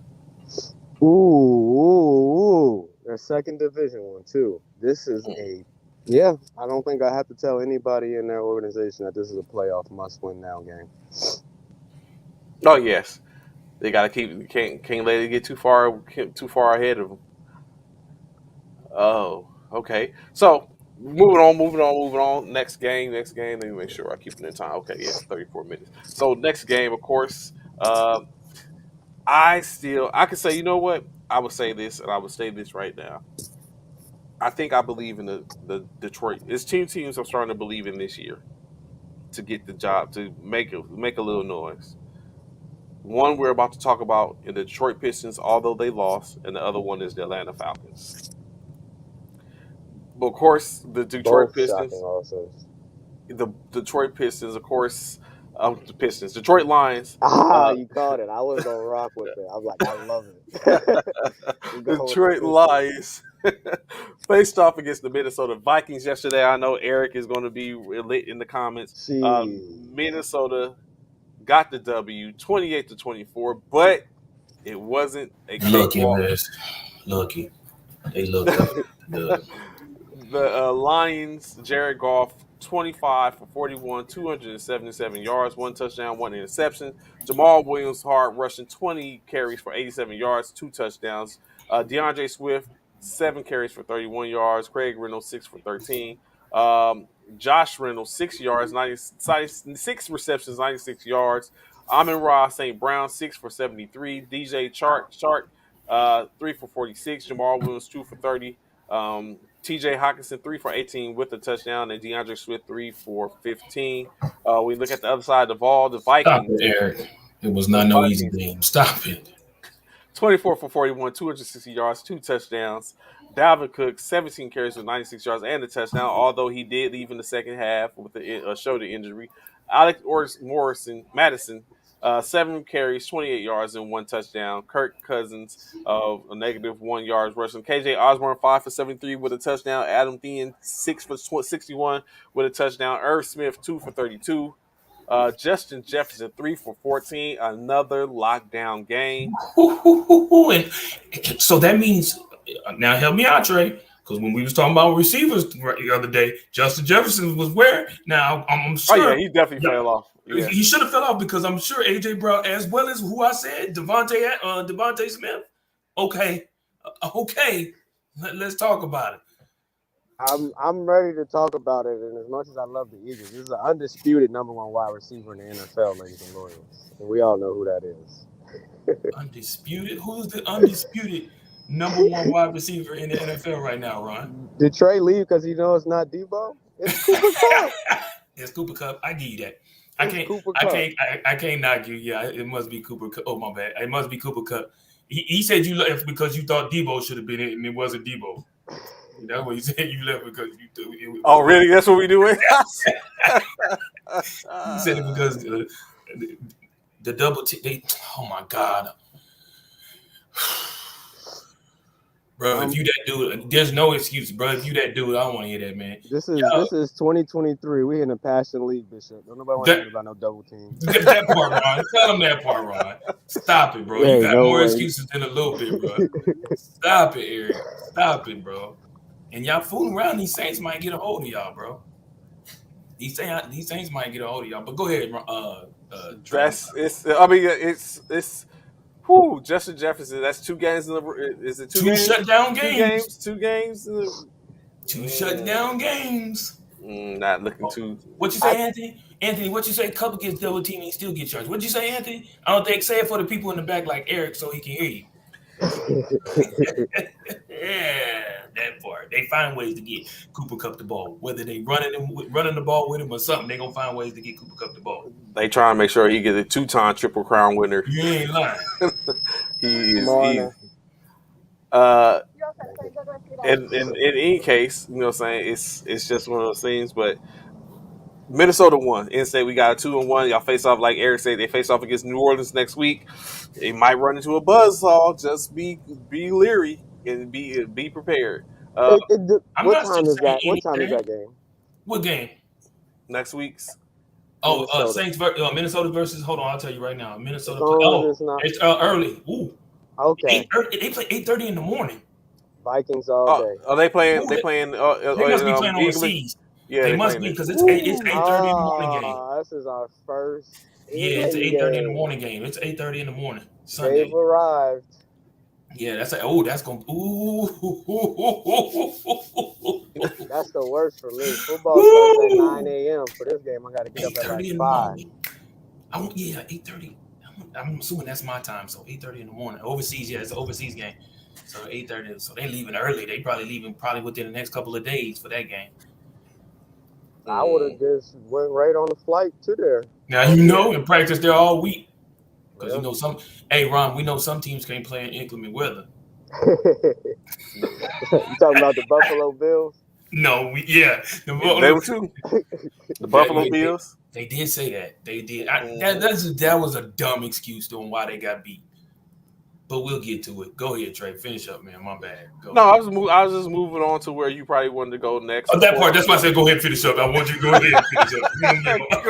I want you to go ahead. You had, say, one of 3 teams currently ranked. I'm still with an undefeated record. We talked about the other one earlier in the Miami Dolphins. We got one that plays tonight in the New York Giants. Do they go to 3-0? We'll talk about that. But what we do know is the Philadelphia Eagles 3-0. It never rains in Denver, Colorado. 20 for the Eagles getting the W. 24 Fly, Eagles, to 8 fly. over the Washington Commanders. The Commanders, Carson Wentz, 25 for 43, 211 yards, no touchdowns or interceptions. Antonio Gibbs rushed for 12 carries for 38 yards, 1 touchdown. Carson Wentz, 3 for 22. Curtis Samuel, 3 for 13. J.T. McKissick, 3 for 8. Terry McLaurin, 6 receptions, 102 yards. Samuel contributed with 7 receptions for 48 yards. J.D. McKissick, 6 for 32. And Logan Thomas, 2 for 5. Antonio Gibson, 1 for 2. However, the Eagles, Jalen Hurts, 22 for 35, 340 yards, 3 touchdowns. Miles Sanders, 15 carries for 46 yards. Hurts, 9 for 20. Kenneth Gainwell, 3 for 6. Scott, 2. And Pascal, 2. They can even short. But Devontae Smith, 8 receptions, 169 yards with 1 touchdown. A.J. Brown, 5 for 85 with the touchdown. Goddard, 3 for 26 with a touchdown. Pascal, 3 for 18. Gant Calaterra, 1 for 40. I'm very sure set it up. Stowe, 3 for 18. 1 for 4. Quez, they can do anything. So, of course. Yeah, they call 2 penalties on Quez watching. Yeah. Catches. Are we seeing that part, Cornelius? CC. That part, CC. 9 sacks. 9. Oh, that defense. Sacks. 9. Did y'all see before the game?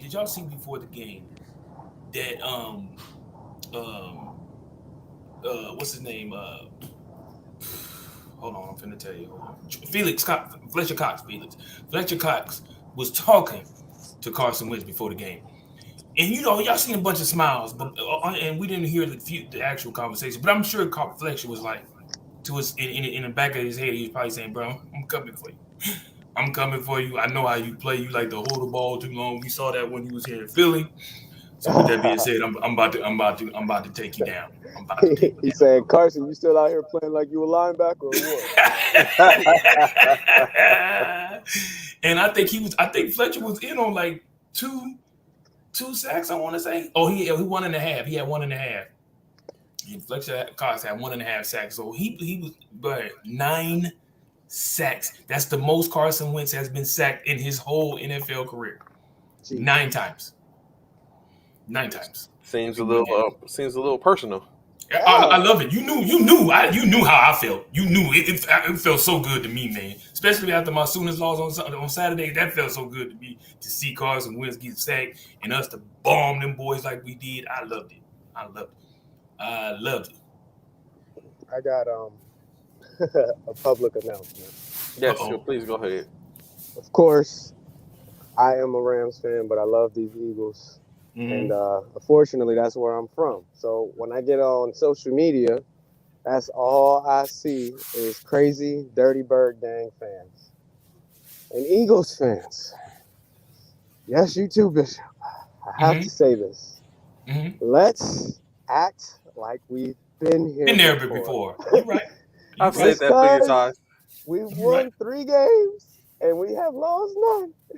Does not mean we are automatically guaranteed to get into the championship game. That part.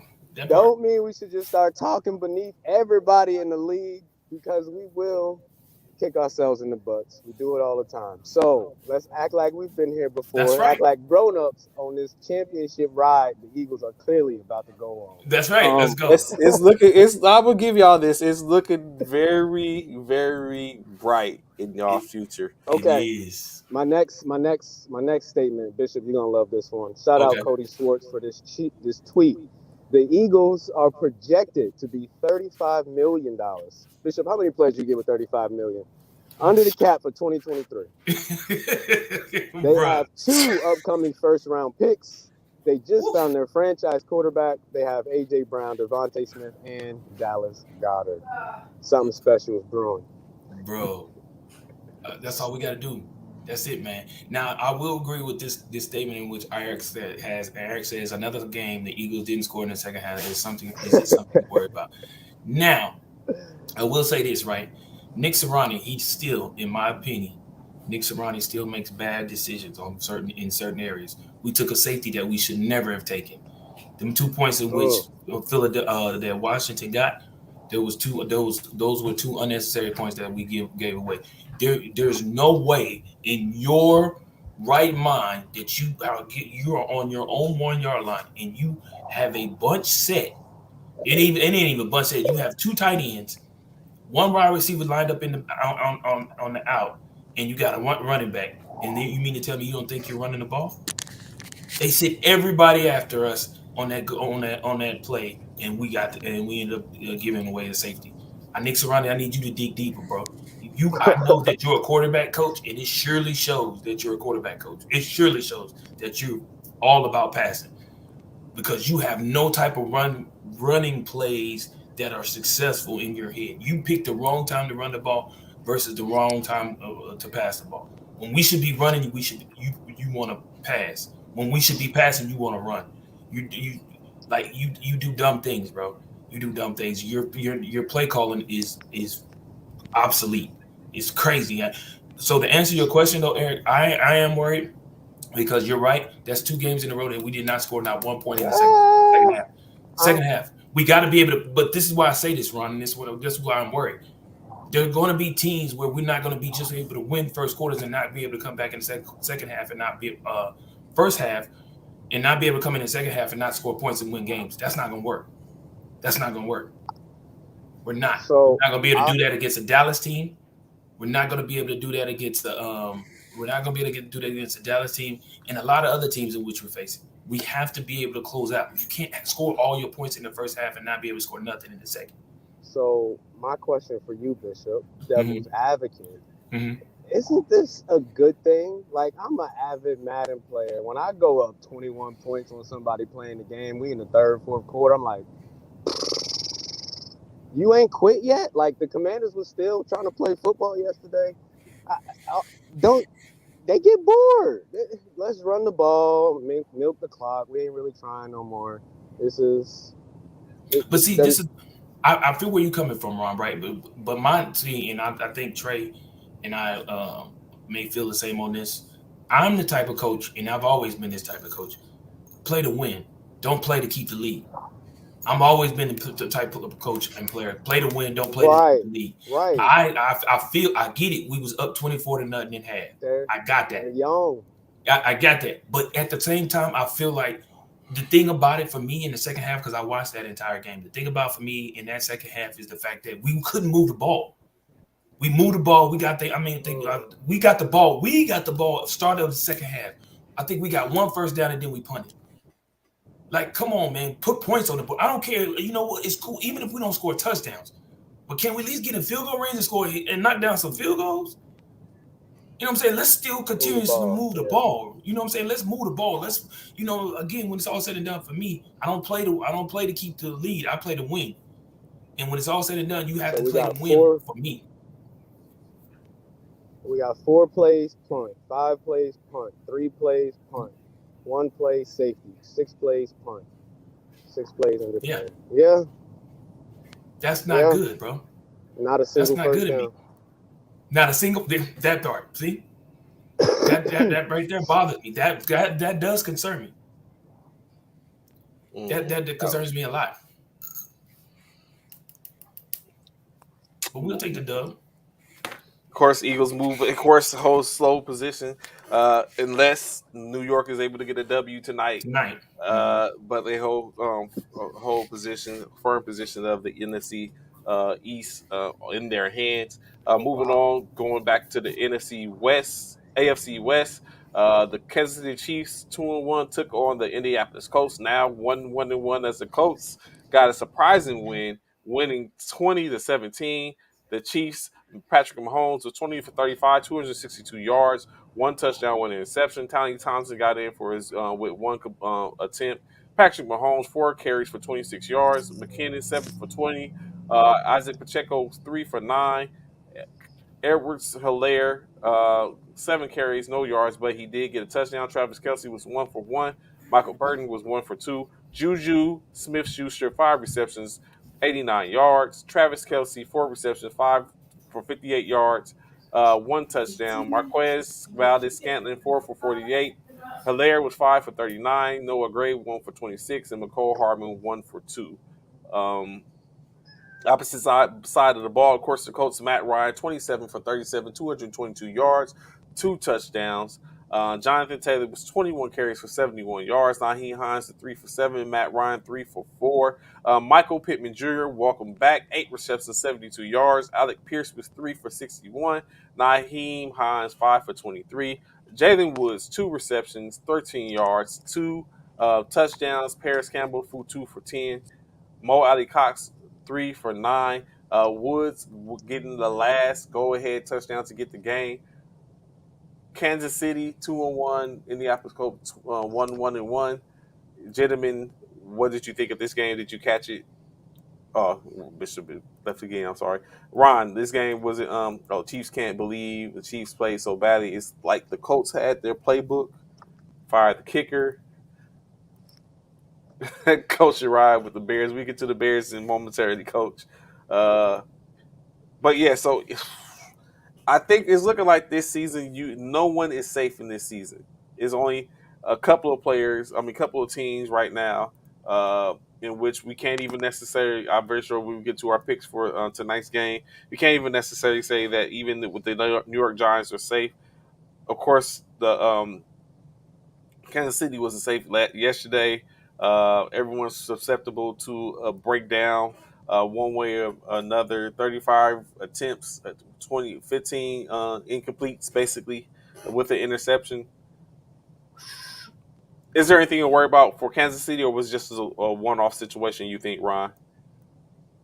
Yeah, I think they looked at the film of the Indianapolis Colts and was like, "Is this a high school team? What in the world is going on?" And they walked in there and did not expect Indianapolis to wake up. So now we have it, of And course, they like you did said, us. The the AFC West isn't looking as we once thought it was. Uh, some of it to injury, I'm sure. Other to other things. Uh, it remains to be seen. As we get closer, a couple of other teams to talk about as far to before we could just make that assumption.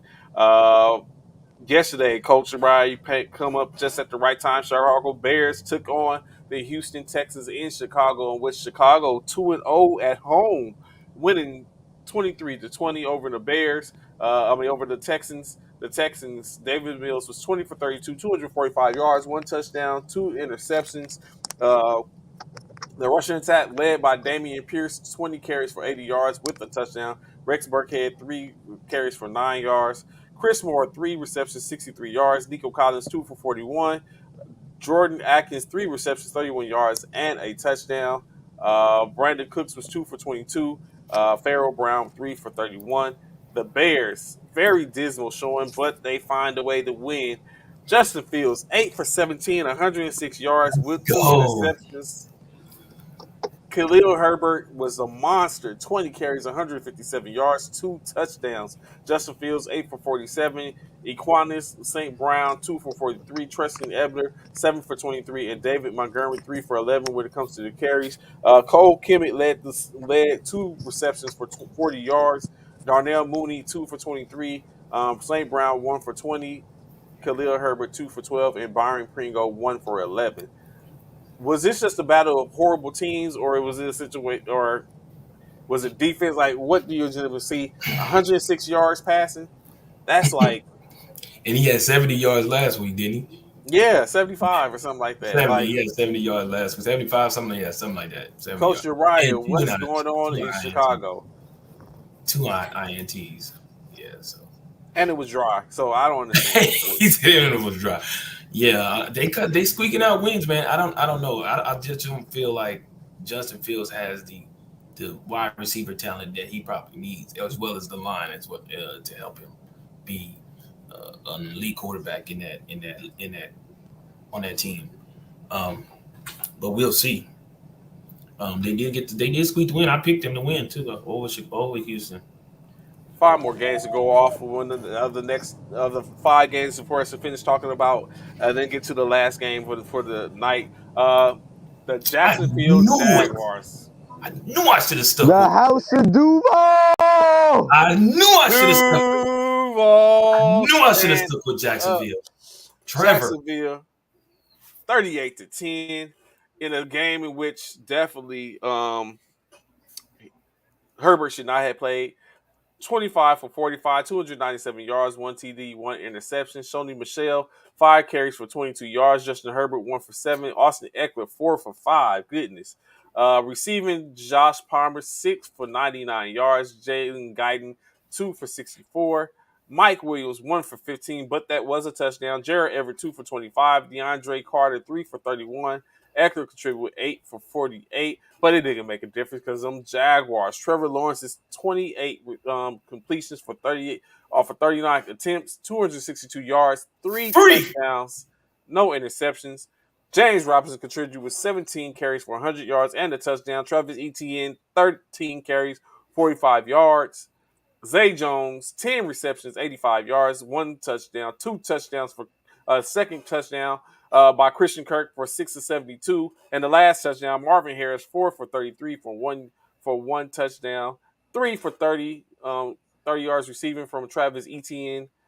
James Robinson contributed 3 receptions for 16 yards. Was this just a game that was won in this manner because Herbert was hurt and wasn't 100%? Nope. Or Nope. is this I'm trying to tell potentially y'all the about emergence of Jacksonville Jaguars? the emergence of sunshine. Like I told y'all, sunshine is. I'm trying to told y'all. This dude is about to be the truth. He's gonna tell you. He's gonna show you why he did what he did in Clemson. It's sunshine, bro. I'm telling y'all. Y'all try to sleep on this dude, and I don't know why I chose. I don't know why I chose Justin and him over Jacksonville. I knew Jacksonville was gonna win that game.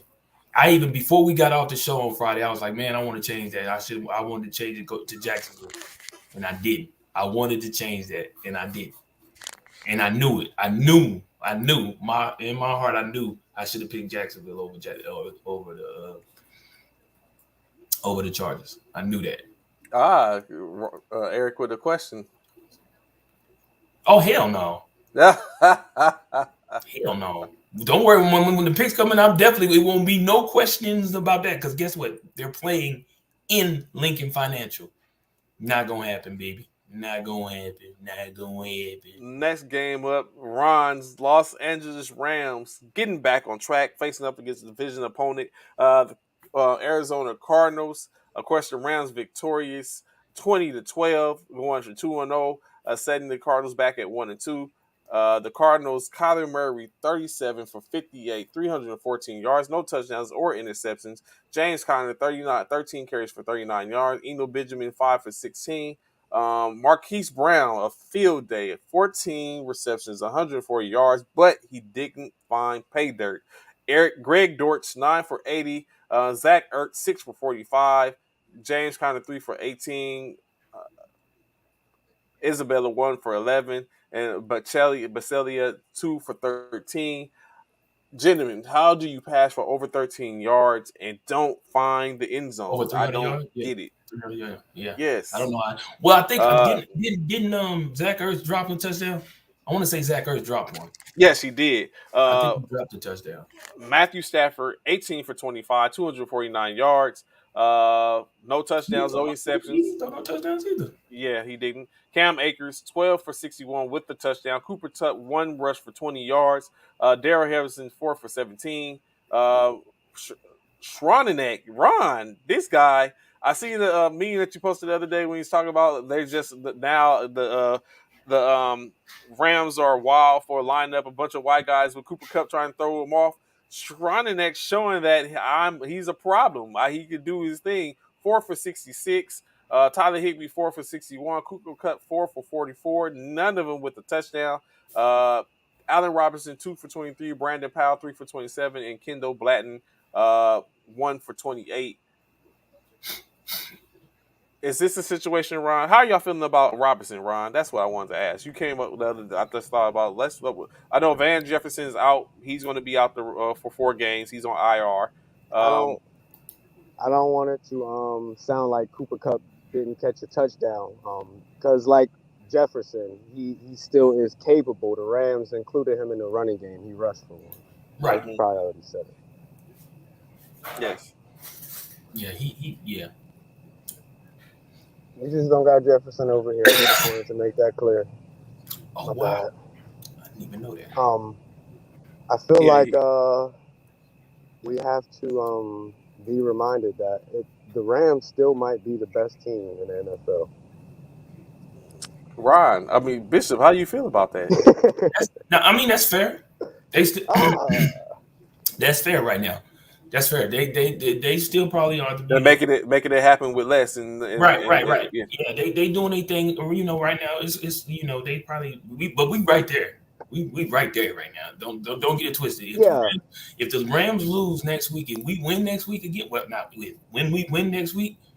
When we win, because the Rams got who next week? Let me see. The Rams play power ranking wise, y'all number one. Who power ranking wise, we should be right. The Rams got San Francisco next week. See, the Rams gonna have problems next week. They got San Francisco. What? Didn't they play the Bears this week? One of these past weeks. Who? One of these teams played the Bears. 49ers. The 49ers you talking about. Yeah. The inclement weather game. Yeah. My bad. Yeah, the inclement weather game. No, I think the 49ers curse last year. I don't know if Trey will agree. We can never beat them, but I think we broke the curse last year. Trey, y'all in for a beatdown. Okay. And then the Rams. What do you mean? We just watched them against the Broncos. Right. No, I'm saying. I know. That's what I'm saying. I'm saying. For the trade. You know what I'm saying? We got the Jaguars. So yeah, next week I feel like when we win next week, it's gonna be a tough week. Yeah. Oh, this week is really tough. Trey, especially in pick 9. Oh my God, bro! Yeah. Oh my God, bro! Yeah. Oh my God. Moving into the next game, of course. I might have to eat them words. The The Greats battle, of course, Green Bay Packers taking on the Tampa Bay Buccaneers, both currently at 2-1. Now that one has been beat, Green Bay gets the W, 14-12, just barely squeaking it out. Mind Uh, blowing. Buccaneers, Tom Brady, 31 for 42, 271 yards, one touchdown. Leonard Fournette, 12 carries for 35 yards. Russell Gage, 12 receptions, 87 yards, one touchdown. Cameron Brate, 5 for 52. Bashard Perryman, 3 for 44. Fournette contributed with 5 receptions for 35 yards. Jalen Darden, 1 for 25. Cole Beasley in the play, 3 for 12. And Kyler Rudolph, 1 for 12. Scotty Miller last with 1 for 4. The Packers, Aaron Rodgers, 27 yards, 27 completions for Bad. 35 attempts, Bad. 255 yards, 2 touchdowns, 1 interception. Bad. That bad. Aaron Jones, 12 Bad. carries, 36 yards. A.J. Dillon, 12 for 32.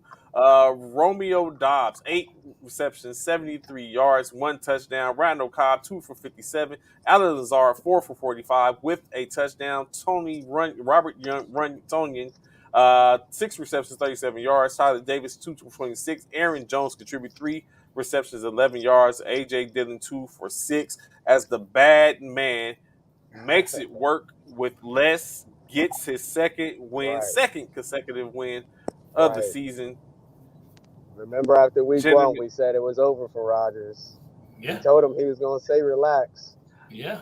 I still think it's a little something, but however, I do think he's making way. He's starting to seem like he's No. starting. It seems like he's starting to get dialed in on his We got to with talk his core. defense, Trey. Remember what the Buccaneers defense did these past 2 weeks? They ruined the Cowboys season and Dak's career. And then they went and embarrassed New Orleans. I was shocked that Rodgers was able to move the ball like he was. Yeah, but he 14 points in 4 quarters. Yeah, That ain't saying much. It's the Bucks. Their defense is for real. Yeah, 14 points in 4 quarters. That's not saying much at all. He scored. He was like us. They didn't score. They scored all 14 points in the first half. And it was like 14-3 to the fourth quarter. Right. So now, going into the next game, in which, like I said, I think this team is something to be looked at. Their record may not be same, but it's no different for Detroit's. I think they're a potential problem. The Atlanta Falcons took on the Seattle Seahawks, in which the Falcons was able to get victorious, winning 27-23. The Seahawks, Geno Smith, 32 for 44, 325 yards, 2 touchdowns, 1 interception. Not bad for Geno. 14 carries by Rashard Penny, 66 yards. DJ Dallas had 3 carries for 21. Kenneth Walker III, 3 for 19. Tyler Lockett, 9 receptions, 76 yards. DJ Metcalf, 5 for 64 with a touchdown. Will Disley, 3 for 34 with the touchdown. Colby Parkinson, 2 receptions for 44 yards. Noah Fant, 4 for 27. And Marquise Goodwin back in action, 2 for 31. The Falcons, Marcus Mariota, 3 for 20, 29 13. yards. Kirksey, I'm sorry, yeah. 13 for 20, 229 yards, 1 touchdown, 1 interception. Cordell Patterson, good gracious. Lord. He is a problem. I don't know why, but he is. Cordero Patterson, 17 carries, 141 yards, 1 touchdown. Tyler Agier, 6 for 25. Marcus Mariota rushed 7 for 4 carries and a touchdown. Avery Williams, 1 for 9. Kyle Pitts, 5 receptions for 87 yards. Drake London, let's go Trojan alumni, 3 for 54, 1 touchdown. Aminde Zacchaeus, 2 for 49. Cordell Patterson, 1 for 12. Gentlemen, do you think Atlanta? It's the Seahawks, bro. No. Okay. No? They got to show me more. That was their first win. Okay. They got to show me more. That was their first But win. they did have a game against They did. Philadelphia. They've had a few games. Yeah, they have. They do what Detroit was doing last year is what they're doing this year, baby, basically. Yeah, and then they got the Browns this week coming up. So Okay, so they got Cleveland coming up in Atlanta though. So I don't know. Not to Atlanta need to use Pitts more. I mean, I don't know, man. Trey, please stop Falcons. No, I know. this is what I will say. Like Ron did say, he said the Falcons. Ron stated that he felt the Falcons had a good team. Mm-hmm. I thought I felt like I said this too at the beginning. I said before the season started when we heard that Marcus Mariota got shipped over to Atlanta when Matty Ice left. I said Marcus Mariota might have something left in the tank. I said Mm-hmm. he might be able to do some things out there at Atlanta. And he's not doing bad. He's not doing bad at all. You know what I'm saying? His numbers definitely reflected. They got the win. They got the W. 13 for 20. That's not a whole lot of throwing, but he threw for 229, one touchdown, and one interception. Um, so you know what I'm saying. And he's spreading the ball kind of pretty evenly. You know what I'm saying throughout the wide receiving core. So I do feel like they could be a force. They definitely could be a team to be reckoned with as long as Mariota can stay on course. And of course, the last game of the day, Mm, mm, mm. San Francisco traveled to Denver to take on the Denver Broncos, in which the Broncos were able to ink out the win 11-10. 11-10. Oh, A lot of these games is all low scoring. Man, I Jimmy don't know what y'all Garoppolo, gonna do about that Trey Lance guy. We're gonna have to move on from him. 18 18 for 29, 211 yards, one touchdown, one interception. Jeffrey Wilson, 12 carries for 75 yards. Jordan Mason, 1 for 7. Debo, 5 carries for 6 yards. mm, Uh, Debo Samuel, 5 receptions, 73 yards. And Brandon Ayuk, 3 for 39 with the touchdown, the only touchdown in which they threw. Jeffrey Wilson, 3 for 31. Kittle, and he coming back for the first time this season, 4 receptions, 28 yards. Kuchik, 1 for 24. Denver Broncos, Russell Wilson, 20 for 33, 184 yards. Javonte Williams, 15 carries for 58 yards. Melvin Gordon, 12 carries, 26 yards, and a touchdown. Cortland Sutton, 8 receptions, 97 yards. Melvin Gordon, 5 for 29. Kendall Hinton, 1 for 27. Jerry Judy, 2 for 17. I mm, I watched the game, and what I knew, Y'all what done, I y'all, already y'all, knew. y'all done gave Dan Orlovsky something now. Now he's no longer the dude no more for running in the back of the end zone. They've taken Oh my Dan god. So Orlovsky. you know what? Just like you were saying how they should not have ran. Philadelphia shouldn't have had a ran the play. Kyle Shanahan came back and said he should not have ran that play either. He said he had Jimmy drop back too deep. They brung a man and they didn't pick up, and he basically it was a situation that he said he put him in that he should not have put him in. Uh, Look at Eric. and that was the turning point. It really was the turning point at that point. Uh, it's what I think Jimmy Jimmy is a forgot where he's he a was at. He Jimmy forgot is where he a was. Jimmy is a game manager. It's not one of Woo. those. I've been saying this. We know this. Jimmy's a game manager. He's not going to be one of those players that go out and get the lead and holds the lead. He can manage with the lead, but of course, it's a lot of times it's just not going. It's just not what he's built for. And we seen the situations of where we held the ball and the lead the majority of the game, just no different like we did with the Philadelphia with the Eagles game. No different than we did in the Super Bowl. No different than we did against the Rams. And then what happens? The last seconds in the last quarter of a game, he can't hold it, and I mean that's what basically happened yesterday. Two opportunities to make an attempt to get the ball back to go and get in field goal range to kick a field goal. The first time he threw an interception. The second time he took a sack, although I did think that it was an offsides, but they didn't call it. And then of course after that he gives a dump off to Jeff Wilson, who gets pretty good, goes and gets a first down, but of course ball punched out from behind, fumble to end the game. Oh, Defense did what they could. Jimmy hold on, hold on, just got hold to on, do hold on. better. Hold on, Trey. You mean to tell me you sat and watched this whole game? Yes, I did. Whew. I couldn't do it. I bailed out after the first quarter. I almost threw up. 11-10. Yeah, this game right here, man. This game here, I was Well, like, no, I said man. correctly. I did not watch the whole game. I did go back. Okay. Okay, I did go back. Did you make it past halftime? Would you stop the fourth quarter? No, I stopped in the second quarter and I And came back in like the end of came the fourth back quarter. to watch Jimmy G You know what? You know what? pull a Orlovsky. I turned it off. I turned it off when he I left at the when he got the safety. The When I looked 49 up and the score was 10-5, I was like, "This is." I mean, 7-5. I was like, "Oh hell no." So my thing is the 49ers is loaded everywhere except at quarterback. Y'all defense did what I would expect it to do in shutting down the Broncos, but is it y'all running backs? Are they all injured again? Yeah, so Like Elijah what's Mitchell is injured. Elijah Mitchell. right? So what the 49ers is a running back by committee offense from the in the backfield. But currently we don't all you have is Jeff Wilson. There's no one he gets all the carries. So you put Debo back there. Everyone's locked in on Debo. So the Right. same He's in getting my he's opinion eliminated. yeah the same what we had last year is not going to be the same thing which we have this year in my opinion when it comes to Debo Samuel. So but only But thing we can say is now Brandon Ayuk is getting more looks. I thought y'all had the best tight end in the game too. Where he at? Well, He blocking, just came. I guess. He He just just came came back. back. Yeah.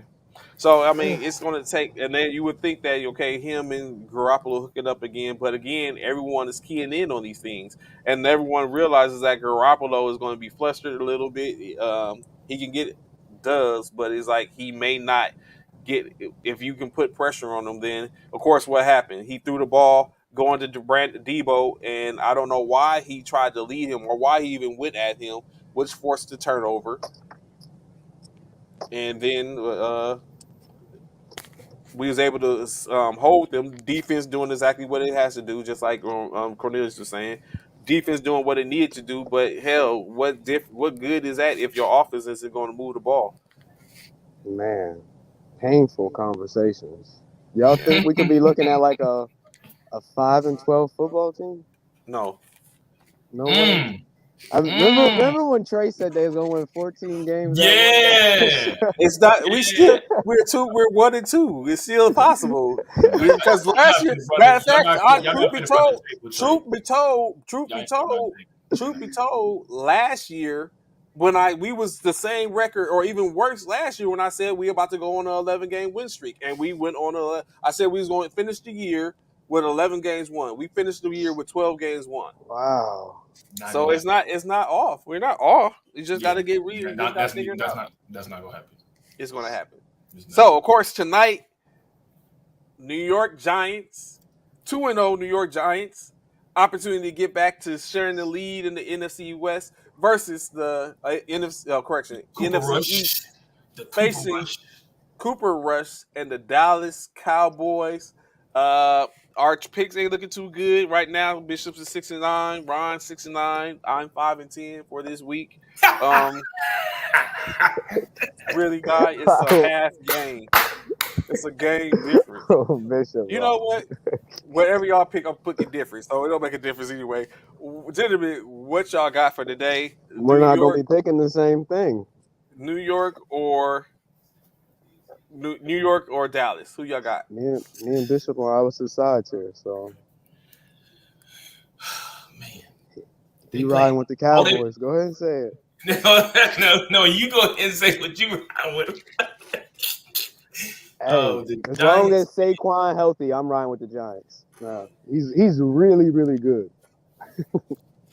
I can't Man, wait to watch how Micah Parsons is going to deal with this Saquon Park. He's been rushing for like 150 a game. I know, I So know, I know. Saquon is that dude, and they playing in New York.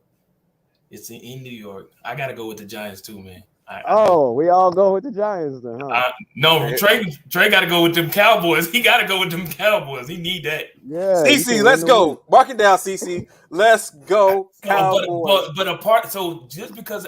So this is the thing, right? I'm picking the Giants because I need to stay ahead and stay on top of Ron as well. So I'm picking the. Oh, you cheating. No, I'm not cheating. But I need the Cowboys to lose. I mean, I need the Cowboys to win though, so we can stay at the top of the NFC East. That's what that's how I need it. I need us to stay at the top of the NFC East. And then not only that, does Dallas have all their receivers back? Is Mike Gallup playing tonight? Gallup should be playing. The only one they're wishing is Washington, Okay. but of Yeah. course they don't have. Unless Uh, Of course you would Dak. say that, CC. Of course you would say Cowboys by 3. Of course you would Cowboys say that, by CC. 3. Now I got the Giants winning this one. They playing in Giant Stadium. I think I got Reliant Stadium or something like that. I got the Giants, man. I'm taking the Giants. Trey, that means you got them cowgirls. Yep, that is exactly Mundo. All right. Do you have a reason on why you're taking them? Yes, I Trying to play catch know up, you. baby. no, so I don't need It's to. playing Actually, I mean, catch up. at this point, for this week, it's so right now. Of course, if the Cowboys win, that puts us all at 6-10 for this week. That only gives me a slight edge because if the Cowboys lose tonight, I mean, if the Cowboys win tonight, that basically put Bishop at 16 and 16, which is a 50% 500, for yeah. season, 500 for the season. And then they'll put Ron at 17 Yeah. and 15, which gives him the overall lead. And then they'll put me at 13 Jeez. and 19. So, Ooh. you know what I'm saying? So it's like I said, it's not a race. It's not It is great. it's not a sprint. It's a marathon. And so all I got to do is gain at Ooh. minimum as one game a week to Ooh. put myself in position again. So I'm cool with it. I have a whole mindset and thought of how it's gonna go. So it starts here, Cowboys. I need y'all to get this W. And Hey, then Trey. it goes from there. Yeah. Hey, Trey. Can Yeah. we real quick? I know we out of time, but I know Yes. Can we talk about this fantasy thing real quick? Because the way it looks Oh, right I now, haven't checked it. yeah, in fantasy right now, I'm winning in Ron's league. Oh, that game is over. Or no, it's not over. I'm sorry. That game is not over. I got Were one. you playing me or something? No, I'm playing. Okay, I was like, dang. No, I'm playing AK. I'm killing it. He has whatchamacallit Oh, tonight. okay, he loses to everybody. I wouldn't be happy about this. Yeah, he got Tony Pollard tonight, and if Tony Pollard gets 20 points, he can beat me. If Tony Pollard can get, if 20, he needs 20 points by Tony Pollard to beat me. Jeez. Oh, Keenan Allen did not play. Damn. Yeah, so that's that one. And then in the NFL, Trey, in ours, in the frat one, of course, I took a dub again. Did you? Yeah, I won. I beat out Plug 124 to 99. Yes, sir. You beat out. You did beat out. What's his name? You did beat out AB. And then in ours, of course, the inaugural, first formation flag foot. Fantasy football. Even though this game is definitely not over. Applewhite, Richard Applewhite. He has CeeDee Lamb, Michael Gallup, and Tony Pollard tonight, and the Dallas defense. So he has 4 players playing tonight. Right now, I'm currently up 114 to 47. So right now they projected for him to get 100 or 89 points. He's projected. He's got to get about 40 more points to beat me. But right now. Oh wow! Jeez. You beat Mr. CEO, Trey. Yeah, y'all gonna beat him back-to-back weeks. Eric, where you at, bro? I need you to chop in, bro. That's 2 L's in a row, ain't it? Y'all gonna make him want to leave the league. Y'all just bullying him. That's 2 L's in a row. You about to take there, Eric guy? Ain't that about 2 L's you about to take in a row, girl? Okay. He started out the 1 year. Professor took a L. No, I need Saquon to score about 25 points tonight. I'll be okay. 25? That's a lot, Ron. Not when you Saquon. He said, "Not when you Saquon. You need it too. You need them." Good Throw God. him the ball, Daniel.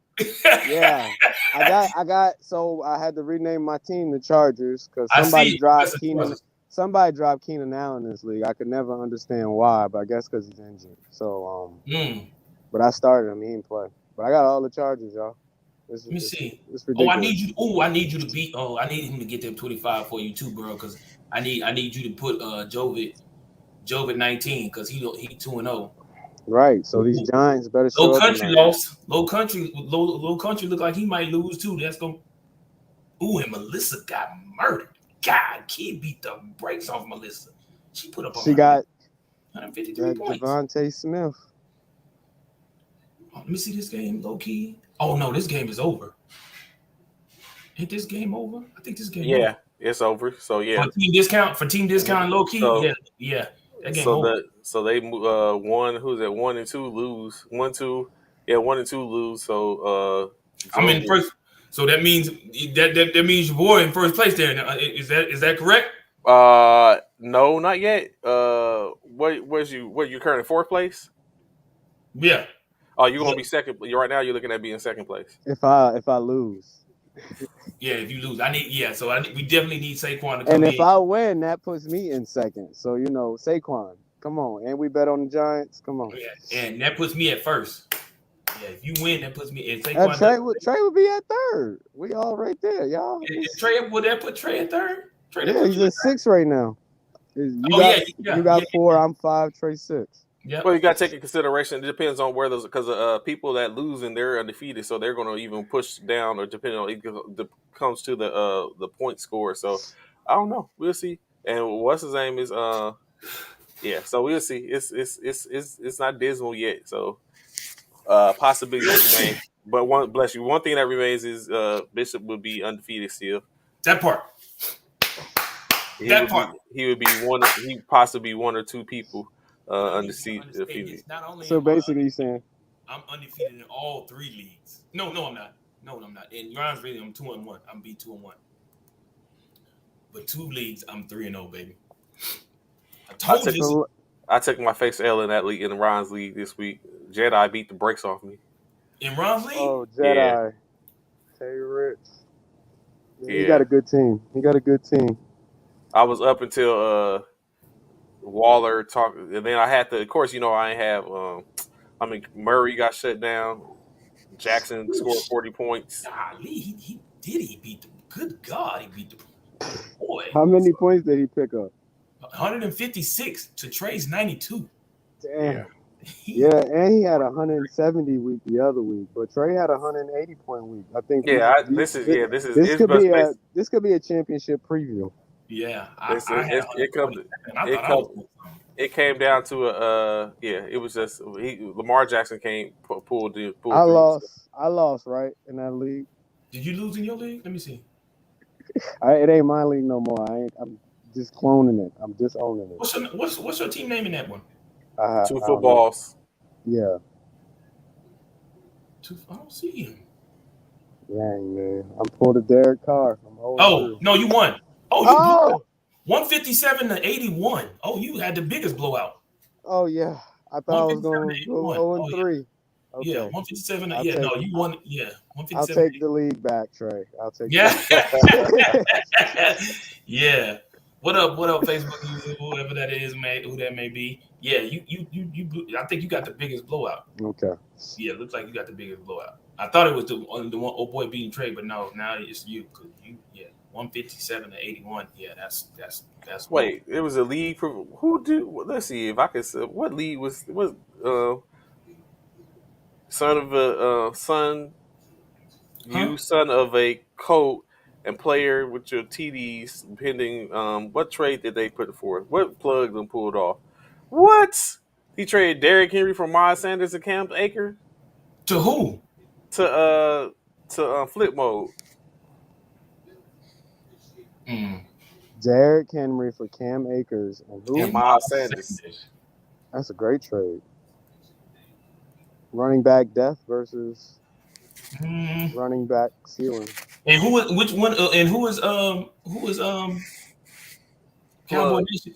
Oh, Cowboy Nation is absolute. So who is what's his name? Playing with your TDs. Playing with your TDs. Oh, that's Flip Mode. Flip Mode. Okay. Oh, he 0-2. That's why. Well, he got to win this week. So he got Derrick Henry in the trade. Yeah, he gets Derrick Henry from Miles Sanders and Cam Akers. Desperation. I like it. That's a great trade. And check this. And he got Derrick Henry. Derrick Henry. He had him this week, and Derrick Henry got him 25 points. Had most all his 20. If he didn't have Derrick Henry, he wouldn't have won that game. Damn. Yeah, Derrick Henry had compared to Miles Sanders and Cam Akers, who got him 15.5 points. Yeah. If he hadn't got him Derrick Henry, he wouldn't have won that game. Of course, I'm only hating on it because I feel like Derrick Henry should be with me. But let me see what I can do to break up this trade. Oh, we gotta hate it. Here you go. There's the nonsense. This is the nonsense. No, I just want to see what I can offer. Maybe I can offer him a little something more for Derrick Henry. because I need running backs. I ain't got no running backs. I got Give up receivers. Derrick Henry after Derrick Henry gave him 25 points. He not giving that up. I If want he to do, see. he's stupid. Plug, if you out there listening, I'm sorry. I know you are listening flip mode because you're on right now. Plug, I'll give you Christian Kirk. Here we go. For I'll give Derrick Henry, I'll give you Christian Kirk. you got And you got to put a running back in there. nah, I'll give you Christian Kirk Watch and it. Tyler Lockett for Derrick Henry. It's been a great show. I know that part. You asking that from who? Derrick Henry. Oh, Mark knows. Okay. Marcus got Derrick Henry. He's the one got me Derrick Henry. Oh, well, I'm looking at the wrong team. Hold up. Let me talk to you then, Flip Mode. Let me see what you Yeah, got going. Flipmo got Derrick Henry, and I was like, what? Oh, it still remains the same. I'll give you Christian Kirk and Tyler Lockett for Derrick Henry. Christian Kirk and Top. Hell no. Oh, Thielen. the and trade's Pacheco. already accepted anyway. They can't change it. The only thing we could change is if y'all vetoed it. But that's what I would have gave you. I would have gave you. You should have came to me. I would give you a great deal. 2 players he can't Bro, start. you wouldn't have gave no great deal. Stop it, bro. 2 players for his There bench. we go. Veto. That part, bro. I think that I would have gave a great trade. But of course, that's our time for today. I greatly appreciate y'all rocking with us. Be sure to catch us tomorrow as we catch up on tonight's game. New York Giants hosting the Dallas Cowboys. Let's go Cowboys. Gentlemen, before you get out of here, any last words? Oh man, y'all have a great Monday, man. Enjoy it. I hope y'all enjoyed y'all weekend. Sorry I was late. Got lots of things going on this week. I might be in and out this week because we about to close on our house. So we got a lot of things going on this weekend. But with that, enjoy. Thank y'all for tuning in. We appreciate y'all. Be sure to tune in Monday through Friday at 09, 1100 hours. And for you civilian personnel, that's 9 a.m. to 11 a.m. Central Standard Time.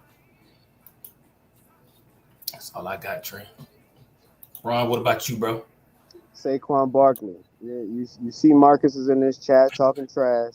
We need you to ball out tonight, Saquon. Show them who the best running back in the NFL is, baby. There it is. Catch y'all tomorrow in high speeds. Look great. We appreciate y'all. Holla at us tomorrow. Peace. Cyro 5 Military Fraternity Incorporated. We'll holla back.